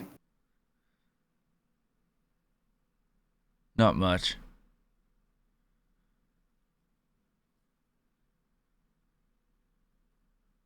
Yeah. It's a lot of little bug fixes here. Nothing crazy I'm seeing. Bunch of social bug fixes. Maybe parties will work finally. God, that's a lot of bugs. Holy shit. But, okay. Yeah, a giant list of bug fixes. So a lot of them probably didn't affect you, but there you go. PC settings next. Audio. PC users will have an audio update, allowing players to select stereo or surround outputs. This option will default to stereo if not set. We've been investigating clips which appear to only include the front, left, and right channels, when the output on some PCs may default to surround, resulting in missing channels of audio. Oh, shit. So if you have like virtual 7.1 surround on Windows, you were just not hearing some audio in Warzone. That's very interesting. So that's now fixed. So for some of you on PC... Well, there's like a setting for it, yeah. Supposedly. Yeah. Yeah, so they've added surround now. So if you have like virtual surround as your Windows thing, make sure you turn that on in game. So now you'll hear everything you should be. That's a crazy bug that was happening. Wow. Also, don't use virtual surround. It's a scam. You should be using stereo anyway. Yeah.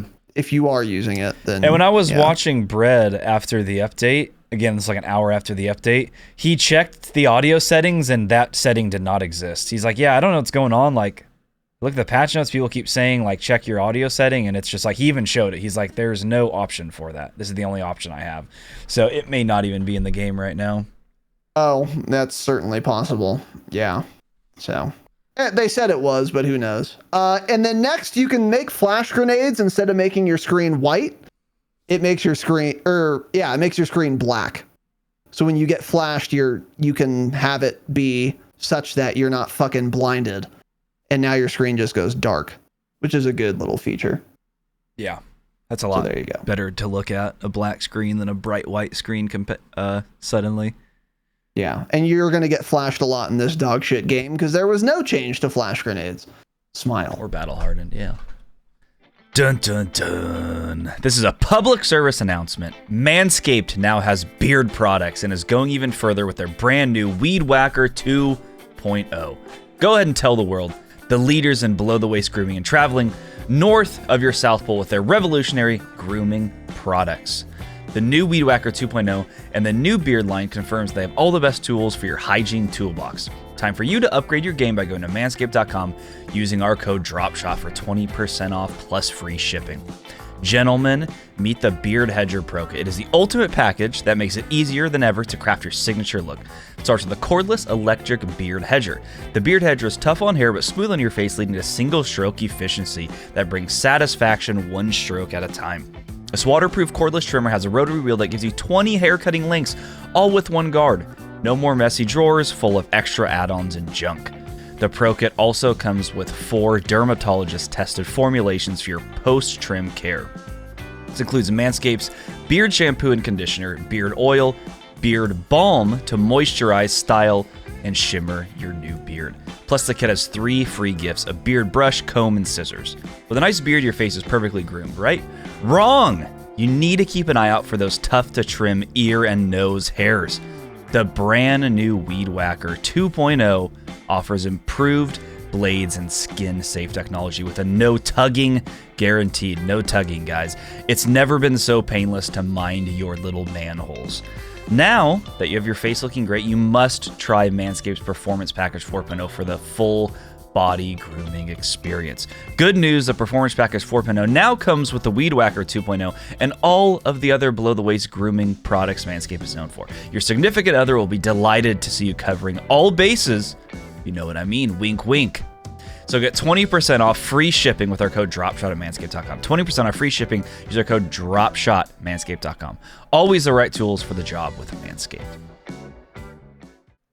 All right, next section is Spec Ops, which on principle I will not be reading or talking about, and now multiplayer, playlist, new map. So the new map is out, Himmelmatt Expo. We'll be playing this shortly. We'll talk about it on Saturday, probably. But we've said as much as we can before playing it, so we'll get back to you guys on that. Again, the new dog shit modes: Drop Zone, Miserable, One in the Chamber, Party Mode, All or Nothing. Again, Party Mode. A couple little bug fixes here and there, nothing crazy. And now Ranked Play. There is some drama on the TL about this. The following have been restricted in Ranked Play to match updated CDL rules. All weapon tuning is no longer allowed, and the Cast-Off 7.62 assault rifle is likewise no longer allowed.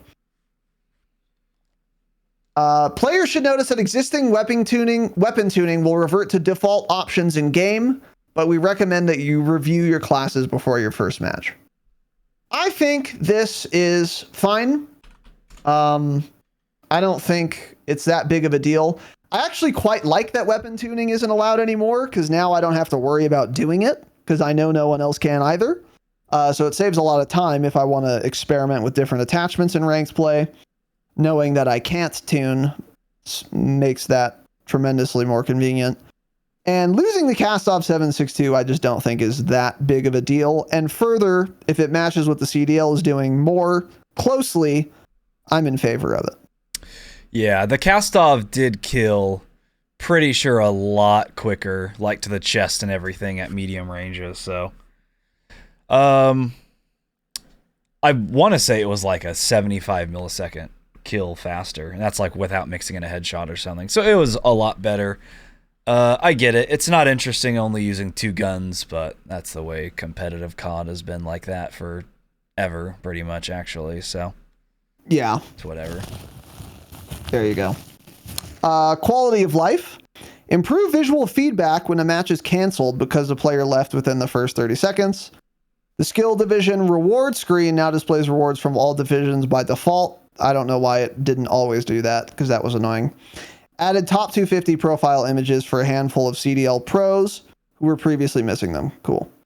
And then a couple bug fixes. Yeah, if you weren't able to equip your ranked play skin that you earned, you should be able to now. I thought they did this earlier, but they're saying it again, so there you go. Yeah, I thought they did it earlier too. And that's pretty much it. Yeah. So a couple little good changes to ranked. I'll take those. And now into Warzone 2.0 specific changes. Here we go. Quality of life. The existing airspace is too crowded message will now have a trailing for X seconds attached to it to add better context for players. This is something I had not considered they should do, and I'm very glad they did it. Instead of having to constantly spam my precision, having no idea when I'll be able to use it, now if I press the button and it says it's not available or airspace is too crowded, if it says airspace is too crowded for 1 second, I'll try again immediately. Yeah. If it says for 15 seconds, I'll say, oh, okay, I can get to this next piece of cover, or I can shoot this guy some more and try again later. That's a great change. Good kudos to them for even considering doing it. Yeah, I've never thought about that either. It sounds like a good change, though. Yeah, I'll take that for sure. Hopefully it's not right in the middle on. of my screen, though. Yeah, it's more shit in the center of my screen, so that's not great. Yeah. Cluster strike and precision airstrike improvements. Improve the airstrike danger notification to be more consistent based on each damage location. If that works, that's great. Improve directional tracing to prevent the precision airstrike targeting from sometimes landing behind the players. Okay, so they're more accurate. That's good. They should be accurate. Players will now be notified when calling a cluster or precision if they're too close to the affected zone. I thought they had already done that, but that's good too. So if you're in your own precision airstrike, it'll tell you. So there you go. Let's see. Increase the scale of navigation pings on the TAC map and minimap for improved readability, so you can see pings better. That's good. The text has been removed from the armor break notification when breaking all of an opponent's armor plates for improved clarity, while the icon has remained. Perfect. Great change. A lot of people were bitching about this for good reason. It didn't need to be there. The icon's sufficient, and the sound is also sufficient. So that's good. Players will now auto pick up armor plates as long as they have available inventory or backpack space. Again, very good change. We needed that, and Wait, I will take it. Does that mean if your backpack's empty and you keep running over things, it'll just put them all in your backpack? I think it means if you have one plate in a slot in your backpack, you'll auto pick up 2 more since it's not adding a new slot. I thought it was already doing that. It just didn't work half the time. That's what I thought too, to be honest with you. But apparently it wasn't doing that, and now it is. I can't believe this wasn't the case.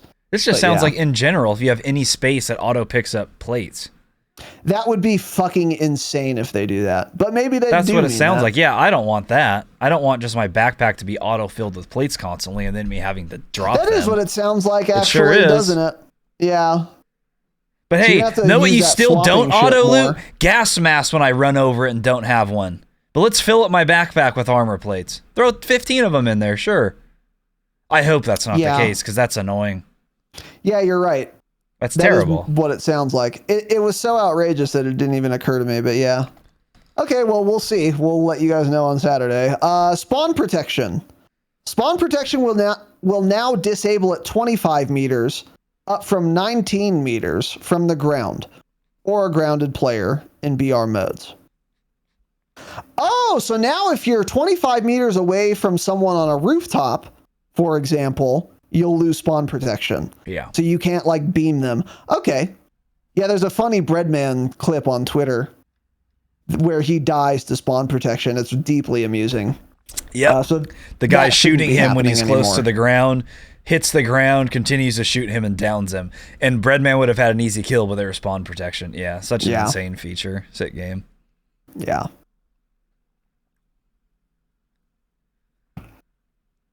And in Resurgence, the kill feed will now display who is about to redeploy when their Resurgence timer reaches 0. That's pretty cool.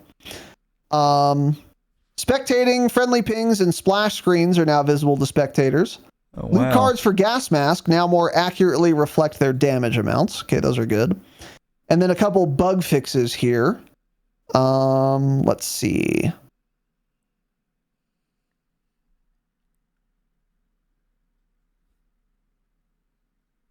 Yeah, couple little bug fixes, nothing crazy there. Didn't nerf the counter UAV this update. Now, I was told on Twitter or something that they removed bomb drones. Was that before this patch? I don't remember. I think it was. I think it was, actually, yeah. Okay, good. No, we just haven't gotten to it yet. We're about to get to it. Oh, okay. It was okay. This. So far, for Warzone specific patch notes, these are all great. I'll take all of this. These are good. So, besides maybe the armor plate thing. But even that wouldn't be the end of the world. It would be a dumb change, but it wouldn't be game breaking or anything. So, I'll take all this. Okay, so now moving on to the playlist for BR. We have Al Mazrah solos, duos, trios, quads. Resurgence on Ashika, solos, duos, trios, quads, finally. And that's what they say about that. Warzone's 3rd anniversary event. There'll be now, players are now able to redeem a free gift every day that are symbolic of memories made since its surprise launch on March 10th. So they list their rewards here, some calling cards, stickers, shit like that.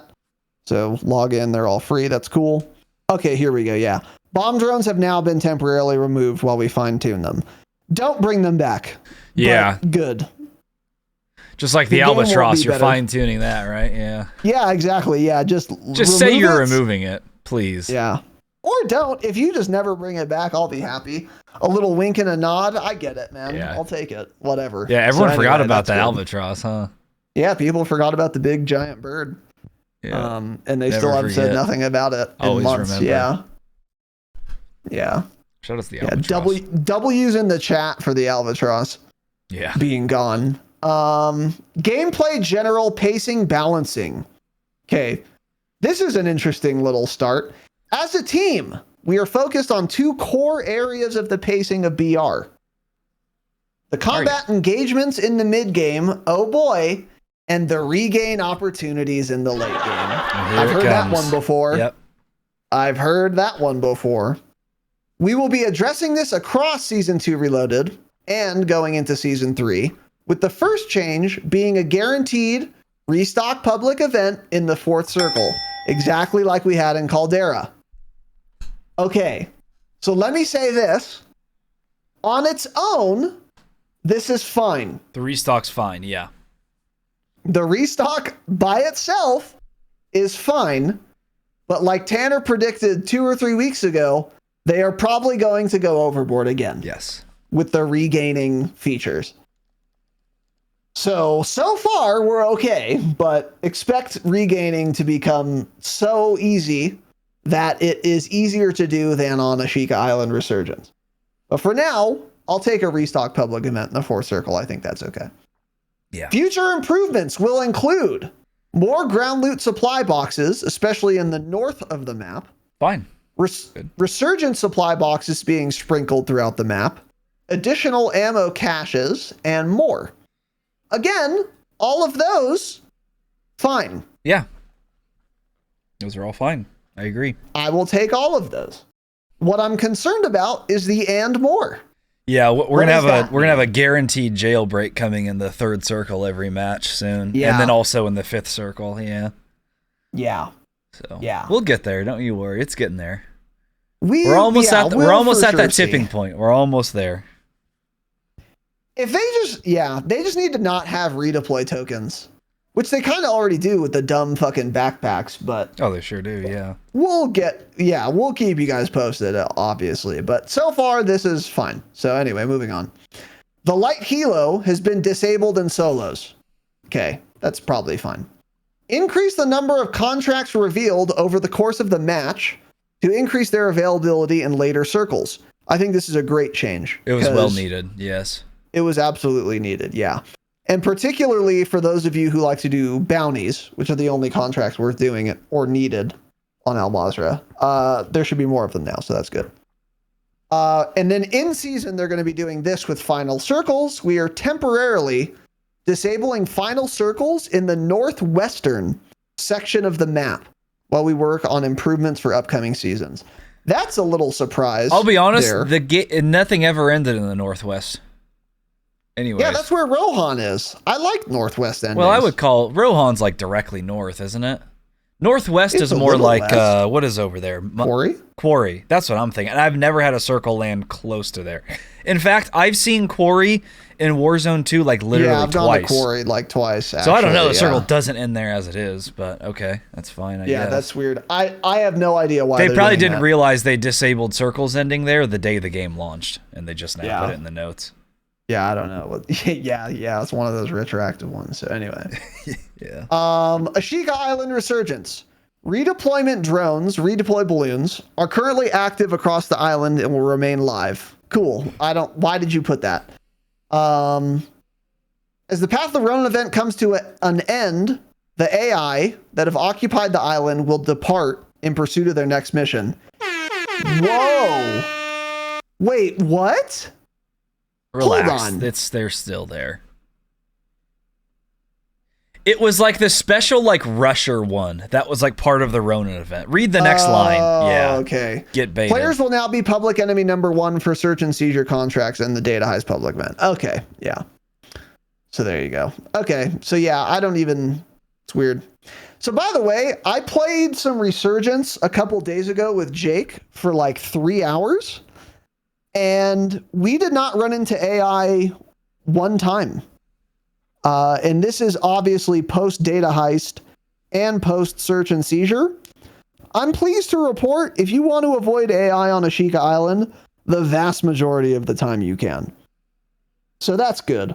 And if some of them are leaving, that's even better. So they still shouldn't be in the game, but yeah, they don't seem very impactful at all on the island. Yeah. So moving on again, relating to the island, the first circle will be approximately 20% larger and more likely to be on land. Thank God. To better enable a successful infill. Yeah. That is a massive change. That was desperately needed. Yeah. Remember, That that's also what means the last circle won't be in water nearly as often. That's what we were saying like early on. Is I was like, dude, no matter where we land, you have to rotate across the map by the time you're getting like the second circle, because it makes you go so far. So the first circle being larger is going to help with that a lot as well. Give you more options on where you can land, areas to loot. Yeah. So that's a great change, and that was needed. So that's very good. Actions that affect the Resurgence countdown have been adjusted to allow for more windows of opportunity to team wipe the opposing team. Huh? In other words, it will now, in general, take you longer to respawn in Resurgence, so that you can actually lose. This, I think, is also good. Yeah, that's great. It was trivially easy to stay alive. Mm-hmm. And that contributed to how insanely chaotic every game of Ashika was, because it was impossible to team wipe someone. Now it'll be more possible, so that's a good change. Yeah. That was another one of the things we had mentioned, is how like it was not possible to wipe people, because you have to like swap guns, and that reduces your teammate coming back timer. Like fire one bullet and it decreases the timer. Like what? They give you a decrease on that timer, that Resurgence timer for your teammates for doing fucking anything. So I'm glad they raised it now, because it was crazy. It was so hard to squad wipe. Yeah, it was absurd for sure. So, and then buy station availability. Improvements have been made to better spread the buy stations more evenly through the map. This is a start, but again, we need static buys. This is not enough, but it's a start. I need more too. Is that what that means? Having made to better spread the buy stations. I wonder if that also that's a means more. good point too. I wonder if that does mean more. That's a great question. Maybe it would be fine just spread it though, because it was like one small POI would have 4, and then another large would have 1. So maybe actually just moving them around would fix it, but I'll have to see. We'll let you guys know. And then a couple, again, bug fixes as well, which not very relevant.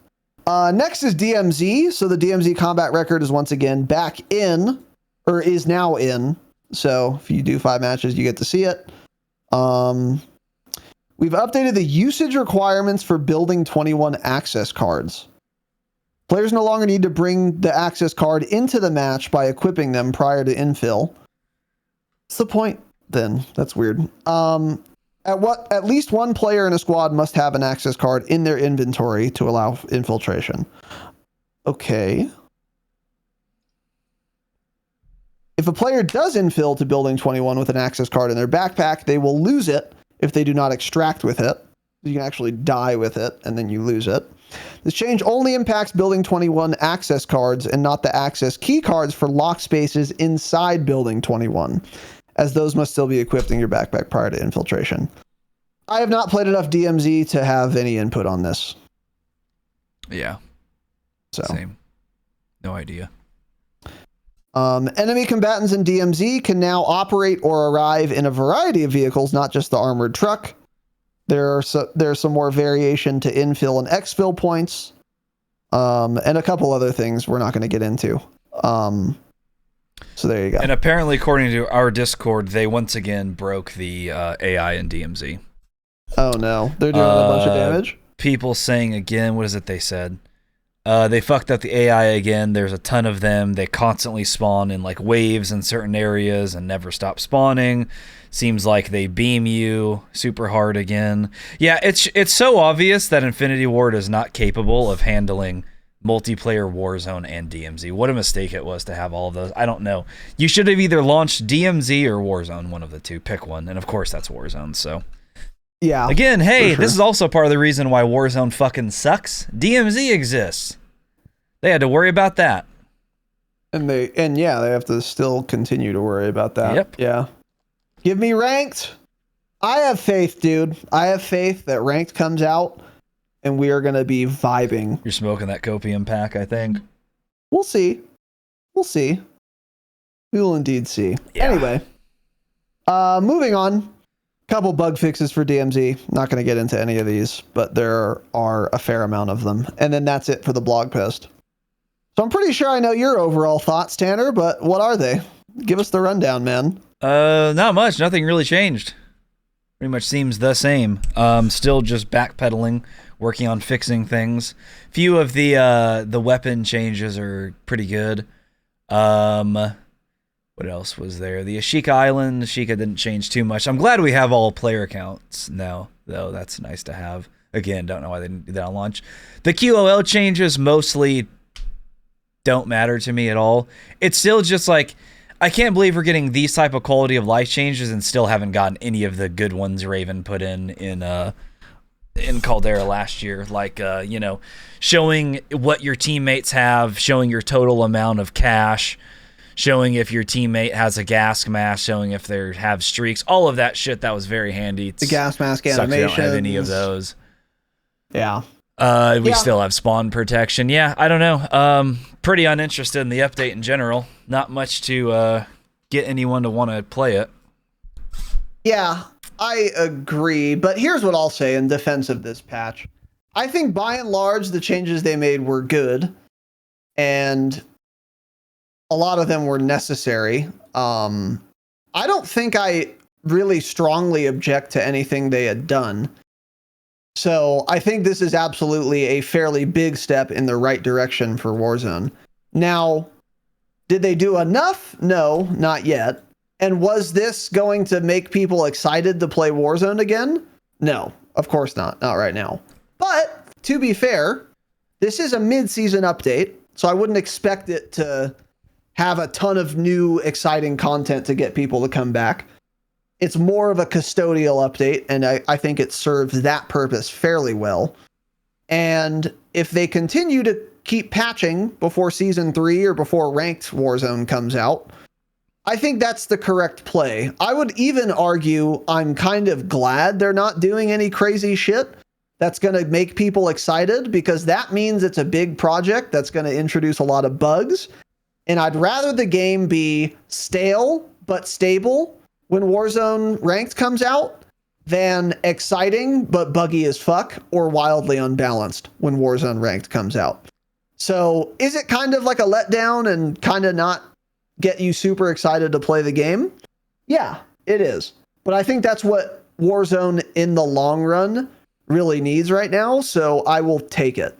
And again, all the changes they made, or the vast majority of them, seem pretty good and sober. So I'll take this reloaded patch, honestly. That's where I'm Yeah, I mean, at. it's fine, but that's how most of the patches have been. They're fine. And then, how long do we keep saying that for? Season 4 reloaded, oh, it's fine and going in the right direction. It's like, okay, well, yeah. I mean, yeah, there's usually nothing wrong with the patches they've been putting out. It's just the game. Well, it's the core of the game, yeah. It's not the updates making it worse. Just things not getting better fast enough. Yeah. Yeah, that's probably true. That's probably true. But yeah, again, I mean, you're right. And that's what we've been talking about since the season 2 blog post we got before its launch. They have to waste so much time backpedaling that is where we're at now. Like, all the seasons have been kind of custodial. That is a good point. That's true. But, I'm glad they're still playing catch up. Once we get ranked, maybe a ton of people start playing Warzone again, and then they focus more resources on making new content. Yeah. While keeping some stability. I don't know. I understand the frustration for sure, but let's check I want to see what the Steam chart has been the last few days since the update came out. Check out the Steam chart. Let's see. It's been, so when did the update come out? Yesterday morning, so the morning of the 15th, right? Yeah, did absolutely nothing for the Steam player base. Like, actually nothing. It's exactly the same as it was before the update. Yeah. In fact, it's been even lower at times. That had the same effect on me as well. Like, I haven't played this update yet because there is nothing really that exciting in it. Yeah. It was just some fixes that are good and needed to be done, but it's not like getting me excited to go play for sure. Yeah, true. Yeah, I think you're totally right. But yeah, we'll see. I don't know. I'm holding my breath for when ranked comes out, and that's going to be the big test. I think if the game does not see a big spike in players once ranked is out, then Warzone 2 is in actual trouble. Yeah. Because if that doesn't bring back a ton of players, literally nothing will ever.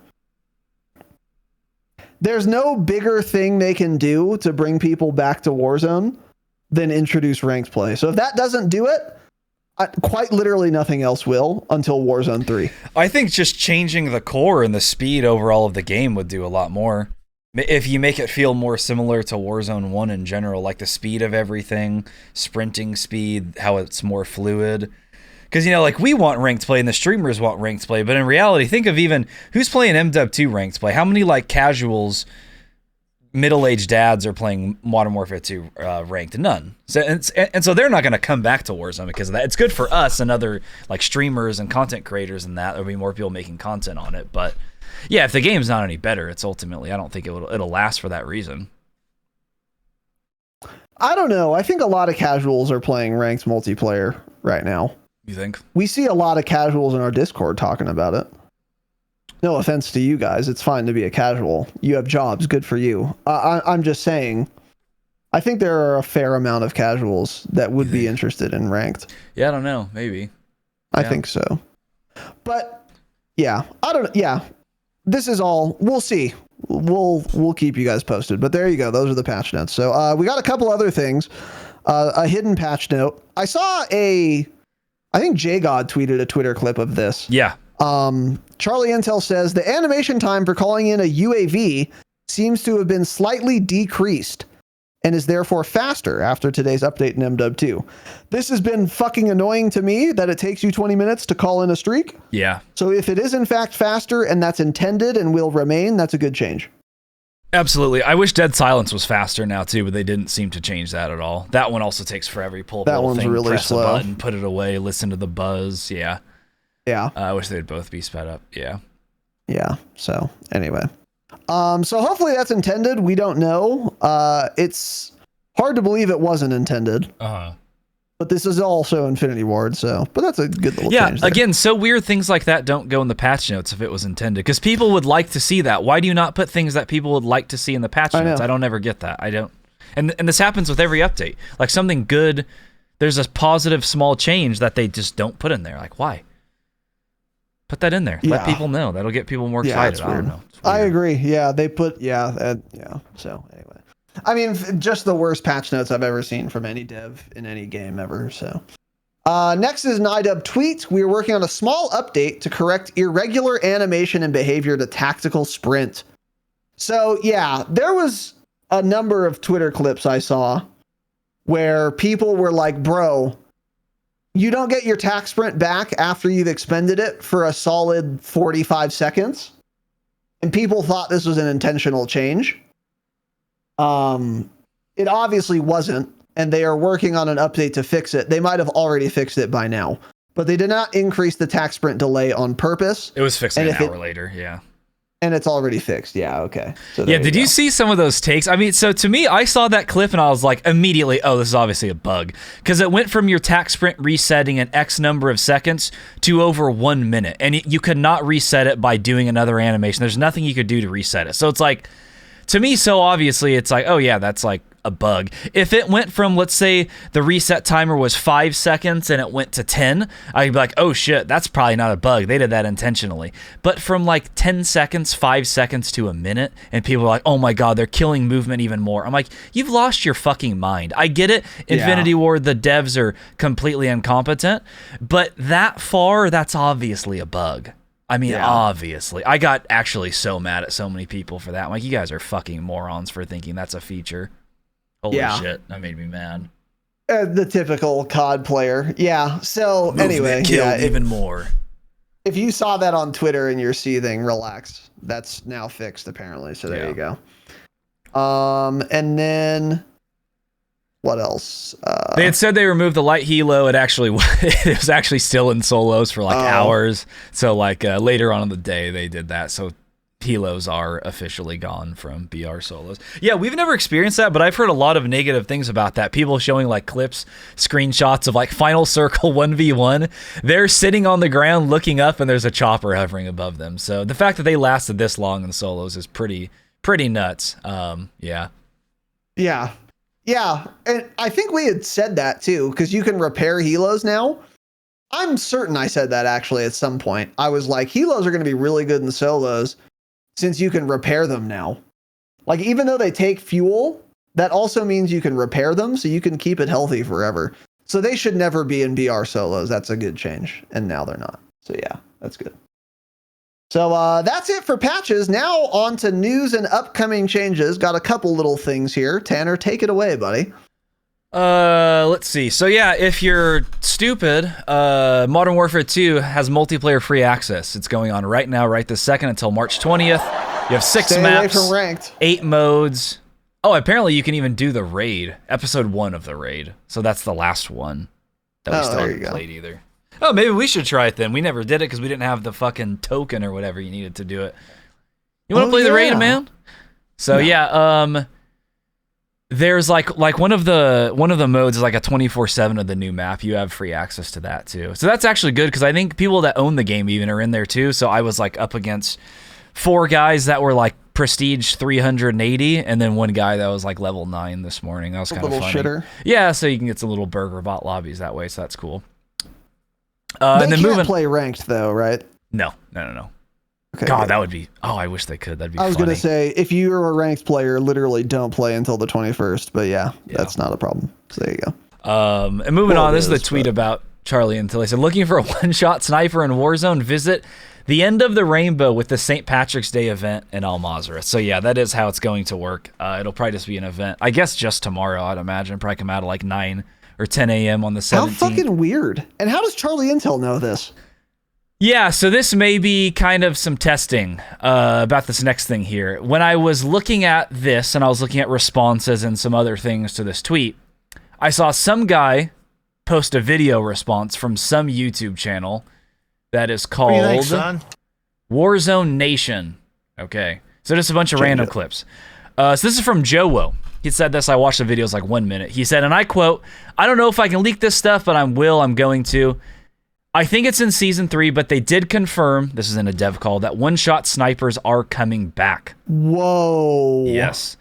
Nothing past that. He just said in some dev call they had They were told that season 3 is when they're coming back. I would imagine it's going to be like Caldera, certain snipers at certain ranges. Surely we're not getting every sniper rifle. We're not going to have the ability to one-shot at any range. But even that to me, honestly, that's more exciting for me than having ranked play if I can one-shot snipers again, because I can't stress enough how fun the game was using the MCPR incendiary rounds for those 3 days. So much fun. Love one-shot sniping. So rewarding. It feels great. Feels amazing. So this is very exciting. I hope it comes on the launch of Season 3. I hope it comes right now. I hope they hot fix it into the game right this second to make the game fun. But I think that will do a lot, actually, in terms of people liking the game, because you'll start seeing the nasty clips come out again of some dude firing 3 shots on a Sheikah Island, hitting 3 headshots. That clip goes viral. That does a lot for the game, actually, in terms of bringing people back and making people excited to play the game. TikToks. Yeah, that does a lot. So that's exciting. Definitely glad we are getting those. I hope they don't fuck it up and it's like, you know, insane ranges like the MCPR only one shots to 40 meters, because they could do it that way, unfortunately. But regardless, this is going to be better than nothing. One-shot snipers are coming back to Warzone in Season 3. So JoeWo said they confirmed that one-shot snipers are coming back. He said in a call, yeah. I could play the audio clip on the stream so everyone can hear that. Should I play it? Yeah, sure. Okay. Play it. I squirted, bro. I creamed. I can't. Okay, he just said he creamed. Joe Leaksy. Here we go. We're playing it. I think it's in Season 3, but they did confirm that one-shot snipers are coming back, and I actually love that. I don't even like to snipe. I suck at sniping, but one-shot snipers are coming back. Which is, I know a lot of you guys love sniping, which is all that matters. But I suck at it. So like,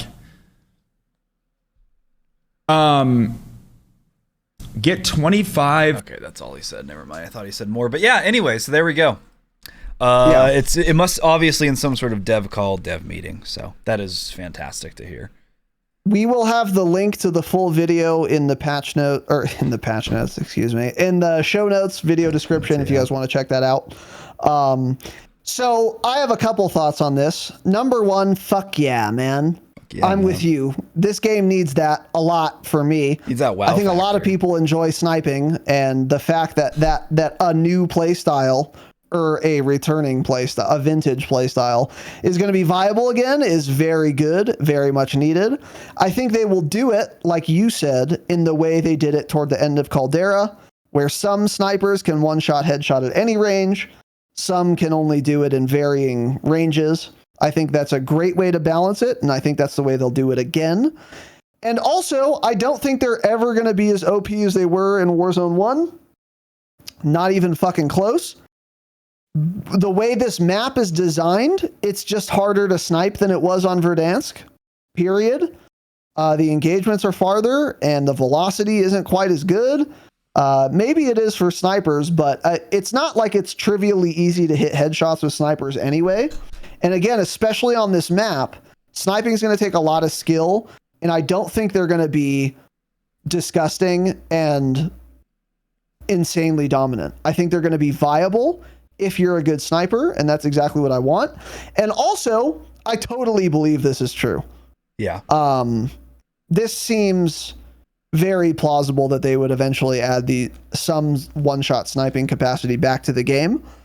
So I'm 95% confident we'll be getting it again, that JoeWo is correct here. This is a massive dub. Yeah, for sure. I thought this was coming sooner. I expected this in Season 2 or Season 2 Reloaded weapon updates, but we didn't get it. So I believe this is coming. And yeah, maybe there are some people that had thoughts like, oh, maybe this is kind of like a test for the snipers to see what the feedback is on them or whatnot, if people like them, kind of what they have to say, putting them in this little LTM. But yeah, this is big for the game. I think this is really fun. I will add quickly, I wish they would do this change before Ranked comes out so that I could like practice sniping again for a couple weeks before Ranked comes out.